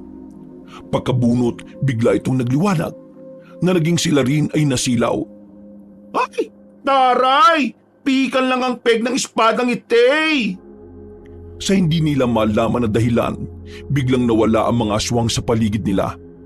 Tila ba natakot na ang mga yon? Agad din namang nilapitan ni Miguel ang kanyang pinsan. Sinubukan niyang hawakan ang espada pero maging siya ay napaso rin. Tanging si Bruska lamang ang hindi napapaso kapag ginahawakan yon. Bruska, tingin ko ikaw talaga ang nagmamay-ari niyan. What? Itong beauty ko na itay? Magiging warrior? Ikaw siguro nakatakdang tatalo sa sarili mo, kapatid, Bruska. Hindi nakapagsalita ang Becky ng mga sandaling yon. Napapaisip din kasi ito kung bakit kasi sa dinami-rami nilang nagtungo roon, siya pa ang pinili ng sandatang yon. Pero ganun pa man, nagpasalamat na lamang sila dahil sa wakas, meron na silang panlaban sa puwersa na binubuo ni Ambo. Nagmamadali silang makaalis at nang makabalik na sila sa asyenda ni Doña Fatima, kahit ang matandang babae rin ay hindi rin makapaniwala. Pagbukas ng malaking pinto, "Mudang! Luko! Swing-swing ang espada ng binibining karengkeng!" "Anong nangyari?" "Doña Fatima, si Brusca lang po ang nag-iisang may kakayahan na makahawak ng espadang yan. Lahat kami napapaso. Isa lang po ang ibig sabihin nun. Si Brusca po ang nakatakdang pumaslang sa kuya niya." Halatang bumakas din ang lungkot sa mukha ng Donya. Hindi naman ito naawa kay Ambo. Mas naawa ito kay Brusca. Noon pa man kasi, alam ni Doña Fatima na talagang malapit sa isa't isa si Ambo at Brusca. Ito ang madalas magkalaro ng mga bata pa ito. Kaya naman, iniisip ng Donya na masasaktan si Brusca sa magiging papel nito sa laban na iyon. "Bakit naman sa lahat pa? Ikaw pa?" "Bakit mo dang? Dahil ba ako ay baklita at bawal na ako maging superhero?" "Hindi naman sa ganon. Hindi ito tungkol sa kasarian mo. Tungkol ito sa relasyon mo sa kuya mo. Alam kong mahal mo pa rin si Ambo kahit na nagkaganon na siya. Kaya naman, mudang! Knows ko ang meaning mo. Don't you worry. Before ito mangyayari, Modang Kes, ready ng aking heart at utak sa pwedeng maging ganap sa battle na ite. Kaya don't worry, Modang Kes. Kayang-kaya ng beauty ko ite." Wala nang nagawa pa ang matandang babae na si Fatima. Pumayag na lamang ito kahit nalabag sa kalooban niya na magpatayan ng kanyang dalawang anak. Pero wala rin naman itong magagawa. Yun lamang din ang tanging paraan para matalo nila ang binabalak na kasamaan ni Ambo. Noong mga sandaling yon, walang kamalay-malay si Miguel na meron palang naghihintay sa kanyang masamang balita. Magkasama sila ni Jimboy papauwi sa bahay ni Mang Loloy. Pero kakaiba ang pakiramdam ng binata. Mang Loloy? Jepoy? Nasaan kayo? Nang makasilip na sila sa loob ng bahay, nakita nila ang ibang gamit na nakakalat. Sa puntong ito, kinutuban na sila na masama. Laking gulat na lamang nila nang abutan nila kung ano ang nasa bahay. Nakahandusay si Mang Loloy sa sahig. Duguan ang buong katawan. Halos hindi na rin nila makilala ang mukha nito sa dami ng saksak. Ang tiyan naman nakabuka rin. Wala ng laman loob. Nanlambot ang tuhod ni Miguel noong mga sandaling yon. Si Jimboy naman napakapit na lamang sa gilid. Gulantang silang dalawa sa kanilang nasaksihan. Brutalang sinapit na matandang si Loloy. Kalunos-lunos at parabang talagang pinahirapan muna bago tuluyang pinaslang. "Gagi! Diyos ko naman!" Naiyak na lamang si Miguel sa mga pagkakataon na ito. Pero mas lalo siyang nabahala nang maalalang wala rin doon ng kanyang kapatid na si Jepoy. Umarangkada ang kanyang kaba. Otomatiko niyang tiningnan sa bawat sulok ng bahay ang bata. Pero wala siya roon. Si Jepoy! Wala si Jepoy! Magkasama sila ni Jepoy kanina eh! "Diyos ko! Wag naman sana napaamag si Jepoy!" Pinuntahan agad ni Miguel ang bata sa likod bahay. Nakahinga siya ng maluwag nang makitang naroon si Jepoy. Nakasiksik ang bata sa pagitan ng dalawang drum. Takot na takot, iyak ng iyak. Nanginginig pa ito nang lumapit sa binata. "Kuya, si Mang Loloy, pinatay po siya ng mga aswang. Nakita ko po si Kuya Ambo, kasama po nila. Pinatay nila si Lolo Loloy. Pinatay nila." Tana, narito na si Kuya. Hindi ka nila malalapitan. Huwag ka mag-alala, Jepoy. Ipagiganti natin si Mang Loloy. Nung gabing yun, tinawag na lamang nila Miguel ang mga pulis. Pinaliwanagan nila kung ano ang nangyari. Hindi man kumbinsido ang mga pulis sa kanilang kwento, pero iginalang pa rin ang mga yun ang nangyari. Kinuha ang bangkay na matanda at inaasang kinabukasan na ito may babalik. Hindi naman na makontak nila Miguel ang pamilya ni Mang Loloy. Kaya sila na lang ang nagdesisyon ay pakremate na lamang ang matanda. Hinagpis at puot ang nararamdaman ni Miguel. Mas lalo pa siyang nagalit nang malaman niya na namatay ang matanda para protektahan ang kanyang kapatid. Nung hapong yon, Mang Loloy, huwag kayong mag-alala. Gagawa na kami ng paraan para mapuksa ang mga gumawa nito sa iyo. Gagawin namin ang lahat para makamit mo ang hustisya na para sa iyo. Inilapag ni Miguel ang maliit na banga sa harapan ng altar. Napangiti na lamang siya ng pilit. Pero sobrang nalulungkot siya sa nangyari. Kahit na hindi naman nila kaano-ano ang matanda, parang itinuring na rin nila itong ama. Ano nang gagawin natin ngayon? Saan na natin iiwan ang kapatid mo, pre? Yun nga ang hindi ko rin alam eh. Hindi naman kami pwedeng bumalik sa bahay. Alam mo naman na kahit na anong oras, pwede kaming guluhin ni Amburon. Don't you worry! To rescue ang baklang singtamis ng Banana Q! Uy, Insan, Na-hearsay ko ang nangyari kay Mang Loloy. Angry match ako now kay Ambo. Knows ko na siya ang may doings ni Tay. anong balak natin gawin ngayon, Insan? Nasa iyo mahiwagang espada. Ikaw lang makakapaslang sa kanya eh.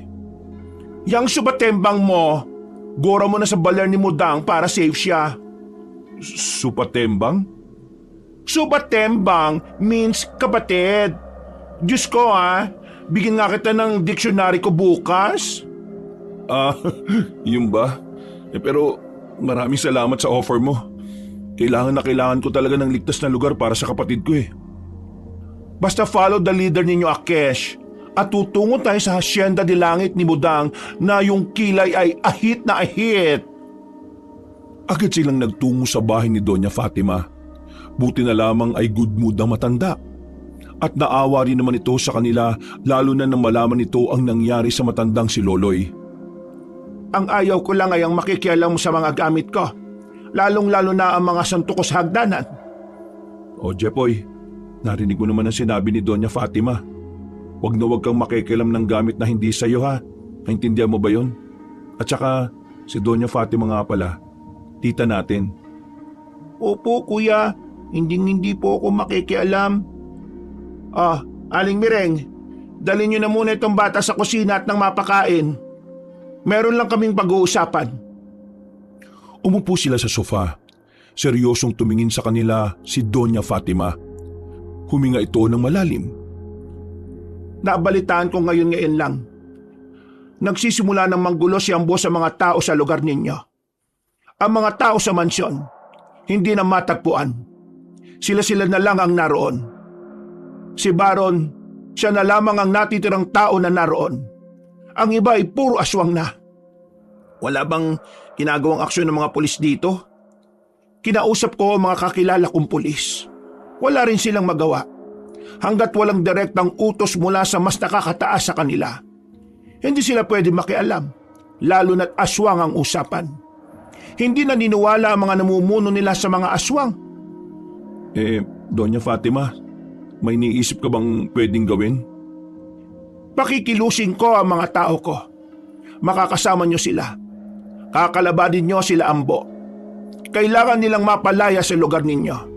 Kung hindi, mas marami pang mga tao ang mapeperwisyo ng mga salot na aswang na yan. At dahil Akesh ang available holder ng espadang Echos, me is the only one na haharap kay Sukang Paambo. Insan, kaya mo kung sabayan ka sa pakikipaglabang kay Ambo. Kailangan ko simbigyan ng hustisya ang pagkawala ni Mang Loloy eh. Ako rin, kasama rin ako. Di bongga pala akong gunner. Go na ite with the help of Swordy. Tegi boom boom ang mga enemy. Basta ito ang tatandaan ninyo. Tuso ang mga aswang. Mahuhusay silang manlinlang. Kaunting pagkakamali ninyo lang pwede kayong mamatay. Nagkatinginan na lamang silang tatlo. Pero noong mga sandaling yon, nararamdaman na rin ni Miguel ang takot sa kanyang kalooban. Pero kailangan niyang tatagan ang kanyang dibdib. Dahil kung hindi, siguradong wala siyang may tutulong sa kanilang magiging laban. Matapos silang maiplano ng maayos ang kanilang magiging hakbang, pinakyat na muna sila sa itaas para makapagpahinga. Doon na sila pinatuloy ni Doña Fatima. Maganda ang silid at malambot ang higaan. Nauna nang makatulog ang batang si Jepoy, habang si Miguel at Jimboy naman maila para sa kanila ang antok. Hindi sila mapakali sa sahig. Tingin mo pre, ano kaya mangyayari? Kasama naman natin yung mga tao ni Doña Fatima eh. Tingin ko, kakayanin naman natin siguro yun. Kailangan natin kayanin pre. Kung hindi, pare-pareho tayong maapektuhan sa kahayupan nila. Pre, sakaling mamatay ako, ikaw nang bahala kay nanay ha. Oo nga pala no, paano yung nanay mo? Nasa maayos naman na kalagayan na siya. Nitong nakaraan, inihatid ko na siya kay tiya. Nakita ko kasing lalalang sitwasyon natin sa lugar natin dahil sa mga lintik na aswang na yan. Mabuti naman kung ganun. Inaumagahan, kahit nakulang sa tulog, maaga pa rin nagising ang magkaibigang Miguel at Jimboy. Bumaba na silang tatlo sa sala. Naabutan naman nila ang mag-inang Fatima at Brusca. Isinabay sila sa pag-aalmusal. Pero bago sila matapos sa kanilang kinakain, isang masamang balita ang dumating. Ayon sa tauhan ni Doña Fatima, ilang pamilya ang pinaslang ng mga aswang sa baryo. At ang mas masaklap pa nito, di umano ay dumarami na rin ang mga kasama ni Ambo. Dahil sa kanilang nalaman, agad silang nagtungo sa kanilang lugar. Naabutan nila ang mga nakasalansa na katawan sa harapan ng barangay. Karamihan sa mga yon, mga tanod at kinatawan ng barangay. Sa ibang sityo naman, nagkaroon din ng mga nakabalandrang katawan ng mga tao sa bawat bakuran. Nagtindigan ng mga balahibo ni Miguel noong mga sandaling yon. Nararamdaman na nila ang bagsik ng mga aswang. Talamak na talaga pre. Mukhang di na sila basta-basta mapipigilan ng kung sino lang. Tingin ko, kailangan na talaga natin gumawa ng akbang. Mga wala silang puso. Mga wala silang awa. Matapos ang sandaling yun ay agad silang bumalik sa mansyon ni Doña Fatima. Inihanda na rin ng Doña ang kanyang mga tao, maging ang mga armas din na kanilang gagamitin. Naging mabilis ang paglipas ng oras. Sumapit na ang gabi. Ang mga sandaling kailangan nilang harapin ang mga kampon ng kadiliman. Sa mahabang katahimikan ng gabi, nasa kalsada na sila habang tinatahak ang daan patungong baryo. Kakaunting lakad na lang ay mararating na rin nila ang lugar. Handang-handa na ang kanilang kalooban. Si Miguel, tanga ng isang mahabang katana, habang si Jimboy naman ay merong daladalang itak na kinakalawang pa. Si Brusca naman nakasukbit sa likuran ang mahiwagang espada. Hindi na ito nakasuot ng high heels, pero pulang-pula ang labi at makapal naman ang makeup nito. At tila ba sa mga sandaling ito, ang binabae ang pinakamatapang sa kanilang lahat. Stop! Gora tayo sa harapan ng baler namin. Bago tayo magwarlahan, we try to talk to Sukampa Ambo. Kung doon siya mag-listen sa Akesh, edi go! Todo na to! Natawa na lamang ibang mga kasama nila sa sinabi ni Brusca. Pero ang mga tawang yon ay nawala kalauna nang matanaw na rin nila ang mansyon ni Don Baron. Wala silang sinayang na sandali. Agad silang lumapit doon. Pumasok sila sa bakuran. At tila ba inaasahan na rin ni Ambo ang kanilang pagdating. Nakaabang na rin yon sa balkonahe. Oh, Brusca, kumusta ka? Ang aking kapatid na baluktot at malambot na kaunting suntok tulog. Kumusta rin ang subatembang kong mukhang tuko? Bongga ang friends mo ha? Same-same kayo ng mga pes. Actually, may kamukha ka. Ah, at sino naman ang kamukha ko? Well, mukha kang siyunga. Sige lang bakla. Itawa mo lang yan. Iyan ang uling beses na tatawa ka. Dahil ngayong gabi, ililibig kita kasama ng mga makeup mo sa mukha. Oy, subatembang ko. Gumora ki Sheer para mag-talk show sa'yo for peace. Maybe we can talk about your problem. Kung inaakala mo magiging mabuting tao ko, manigas ka na lang dyan. Hindi mo ba nakikita? Isa na akong aswang. Hindi na ako mapipigilan. Habang tumatagal, sumasarap ang pagiging aswang ko. Masarap ang karne ng tao. Masarap ang laman loob ng tao. Masarap ang buhay ng isang aswang. Matagal ang buhay namin. Hindi ako kagaya nyo na namamatay sa sakit. Okay, yarn ang want mo? Go! Warla na ite! Mga bakla! Rat-ratin na natin to! Nagpulasan ng mga aswang sa mansyon, kahit si Ambo ay bigla na lang ding nagtago. Dahil dito, sinumantala na nila ang pagkakataon na lumusob. Walang nagawa ang mga aswang ng mga oras na yon kundi itago ang kanilang mga sarili. Hindi nagtagal, naangkin kagad nila ang mansyon. Sandali silang tumigil, nakiramdam sa paligid. Pero maya-maya lang, bigla na lamang namatay ang lahat ng ilaw sa paligid. Sa puntong ito, nakakuha na ng tamang pagkakataon ng mga aswang para lumusob. Biglang nagbago ang ihip ng hangin. Naging kalamangan ng mga nilalang ang pagiging madilim ng paligid. Kaya naman marami agad sa mga kasamahan nila ang nadali. Sinubukan naman nilang pumalag. Pero habang tumatagal, nakikita nilang tagilid na sila sa laban na yon. Jimboy, sa gilid! Ay, gagi! Ano? Jombag malala mga aswangit ang muka! Nagagawa pang makapalag ng tatlo, pero hindi na nila namamalaya na unti-unti na silang nauubos. Kaya naman nakaisip si Jimboy ng pagkakataon sa mga oras na ito. Bigla itong tumakbo papasok ng mansyon. Mabuti na lang ay alam nito kung saan nakalagay ang pinakakuntador ng buong bahay. Pag-angat nito ng kuntador ay nakita na lamang ni Brusca at Miguel ang mga kasama nilang nakahandusay. Nako, wala na mga kasama natin. Tayo na lang tatlo. Huwag tayo mawalan ng pag-asa. Magtiwala tayo sa mga sarili natin. Don't you worry mga boylet. Nandete pa ang sword ni Beauty. Biglang lumusob ang mga aswang. Balak na silang dumugi ng mga yon. Pero nang itaas ni Brusca ang espada, nagkaroon ng malakas na liwanag. Kapangyarihan ng bading! Sige na at magningning! Winasiwas ni Brusca ng malakas ang espada. Sa isang iglap lang, bumulagta na ang mga kasamang aswang ni Ambo. Hindi makapaniwala ang binatang aswang. Nanlalaki ang mga mata ni Ambo habang nanggagalaiti. Paano mo nagawa yung bakla? Paano mo napaslang ang mga kasama ko ng ganun lang kadali? Hindi na nagsayang ng oras si Miguel. Nauna na siyang lumusob at agad namang sumunod sa kanya si Jimboy. Habang si Brusca naman nanunood muna sa kaganapan. Para ito kay Mang Loloy! Tinaga ni Miguel si Ambo gamit ang katana nito. Tinamaan yun sa muka. Pero madali itong nakadistansya. Hindi na naman nagpahuli si Jimboy. Agad nitong sinundan ng taga sa tagiliran. Dahil doon ay parang hiningal ang aswang na si Ambo. Ano akala ninyo? Matatalo nyo kaagad ako ng ganito lang? Alam kong alam mo na hindi mo kakayanin ng espada ni Brusca. Kaya kung ako sa'yo, sumuko ka na lang. Binibigyan ka pa namin ng pagkakataon. Manahimik ka!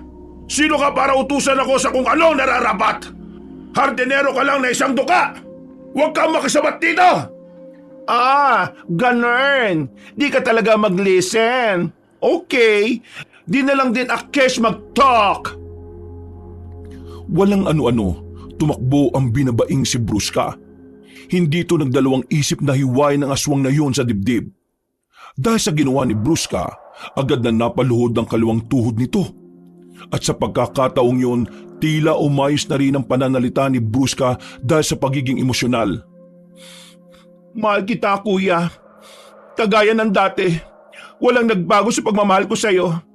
Ikaw pa rin ang kuya ko na lagi kong kalaro noon. Ikaw pa rin ang kuya ko na nagtanggol sa akin sa mga batang makukulit na tinutokso at pinupuli ako. Pero iba na ngayon. Nagbago ka na. Hindi ko alam kung bakit ka nagkaganyan pero... Gusto mo malaman kung bakit ako nagkaganito? Sawang-sawa na ako sa buhay na kinagisnan natin. Sawa na akong sumunod sa mga utos. Sawa na akong kalimutan ng mga pangarap ko para sa gustong buhay sa akin ng mga magulang natin. Tapos, naghiwalay pa silang dalawa. Akala mo ayos lang sa akin yon? Bakit? Naapektuhan din naman ako, kuya. Nasaktan din naman ako. Pero hindi ko pinili ang maling landas. Sa maling landas na to naramdaman ko ang totoong kapayapaan at kalayaan. Sa tinahakong landas na ito, nagagawa ko ang mga gusto ko. Nagagawa ko lahat. Mga anak, kasalanan ko ang lahat. Ambo, ako ang may kasalanan kung bakit ka nagkaganyan. Napalingon silang lahat sa matandang bigla na lamang lumabas sa gilid. Kasalanan ko kung bakit nagbago ang pananaw mo sa buhay. Kasalanan ko.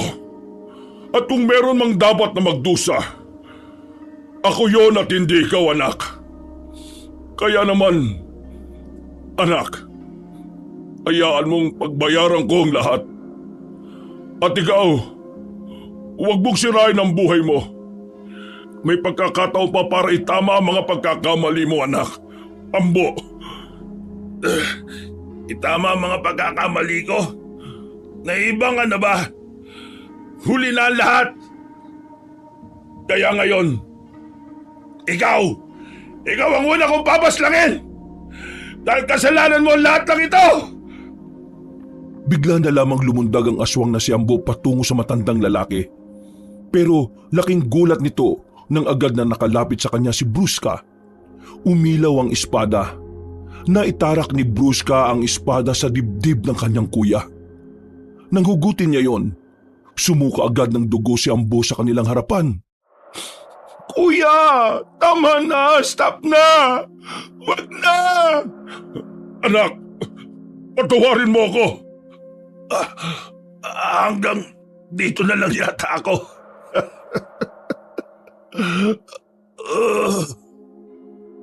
Hindi nagtagal, unti-unti na rin bumagsak ang lalaking si Ambo. Nakita na lamang nila itong unti-unti ring nagiging abo. Yun ay dahil sa kapangyarihan na meron ng espadang gamit ni Brusca. Kuya, tawanin mo ako. Pero kailangan ko itong gawin eh. Kailangan mo na magpahinga. Hindi ko hahayaan na mas lalo ka pang maging masama sa mata ng karamihan. Kuya, mahal na mahal kita. Ambo, anak. Patawarin mo ako. Kung hindi dahil sa pagkontrol ko sa'yo, hindi ka naman magiging ganyan. Napakawalang kwenta kong ama! Tito, hindi naman sa nanghihimasok ako pero may isa ka pang anak. May pagkakataon ka pa para makabawi. May pagkakataon ka pang magbago. Hindi pa huhuli ang lahat para gampanan mo ang pagiging ama. Tumangot-tango na lamang si Don Baron. Matapos ang labanan na yon, lahat ng aswang doon ay naging abo na rin.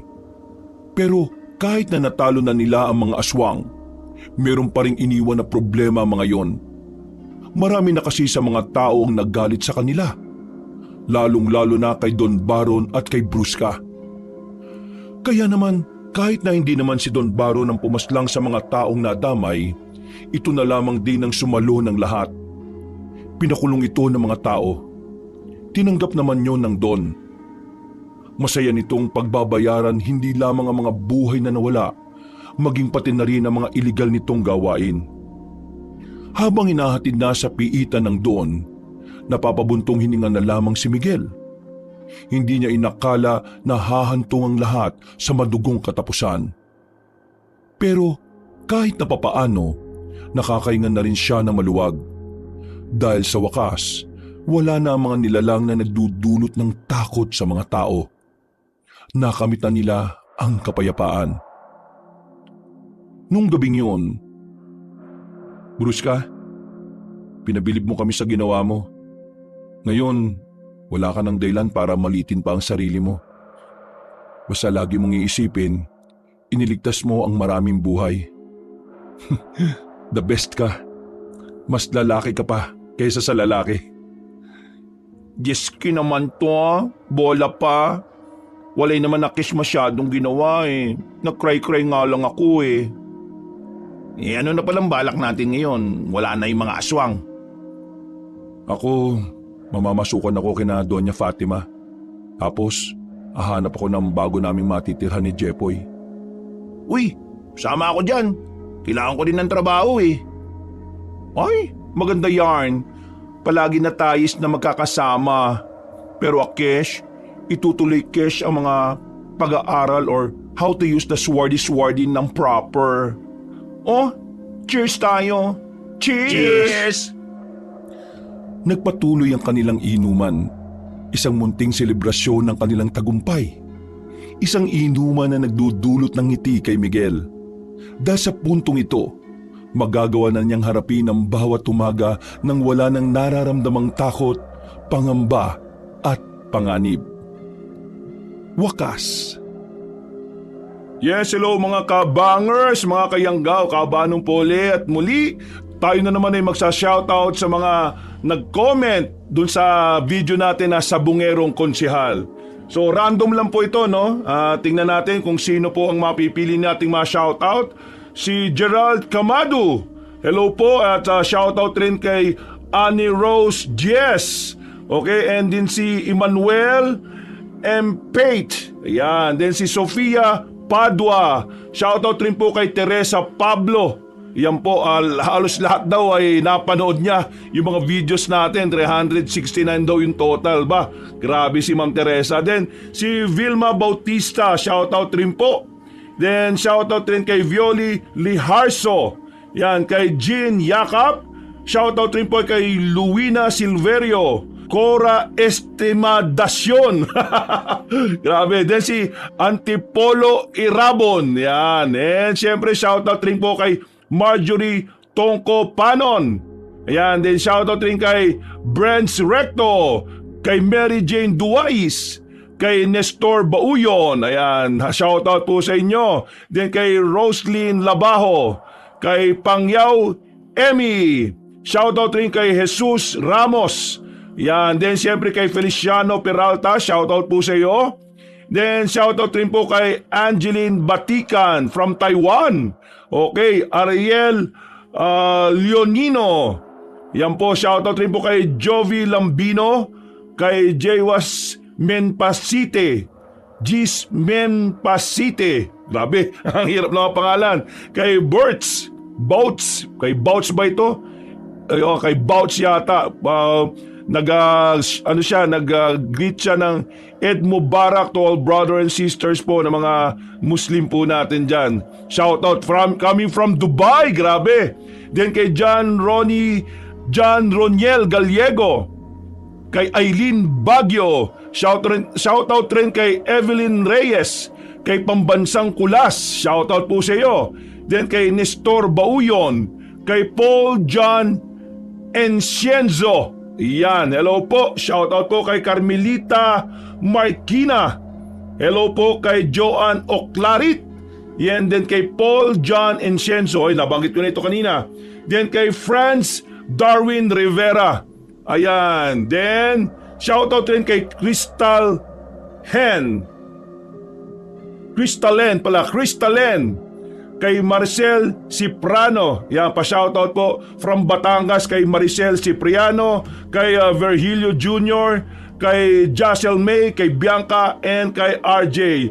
And last, si Rose Agudo. Hello, shoutout po sa inyo. And syempre, shoutout po sa dito po sa Philippines, ang pinakamalaki po daw na ayon sa analytics natin, ang pinakamarami po daw number 1 na nakikinig kay mga kwento ni Kabanong ay yung mga taga Quezon City. Shoutout po sa lahat ng mga taga Quezon City at shoutout din po yung pangalawa sa pinakamalaki ay ang Maynila. Okay, shoutout po sa lahat ng mga nakikinig sa atin sa Maynila.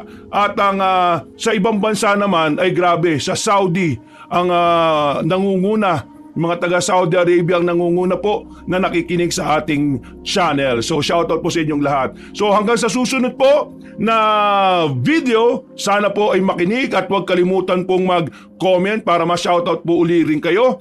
And syempre, don't forget to subscribe sa mga hindi pa ho nakaka-subscribe sa atin pong channel. Maraming salamat po. Muli, ito po si Kabanong saying, God bless you all. I love you!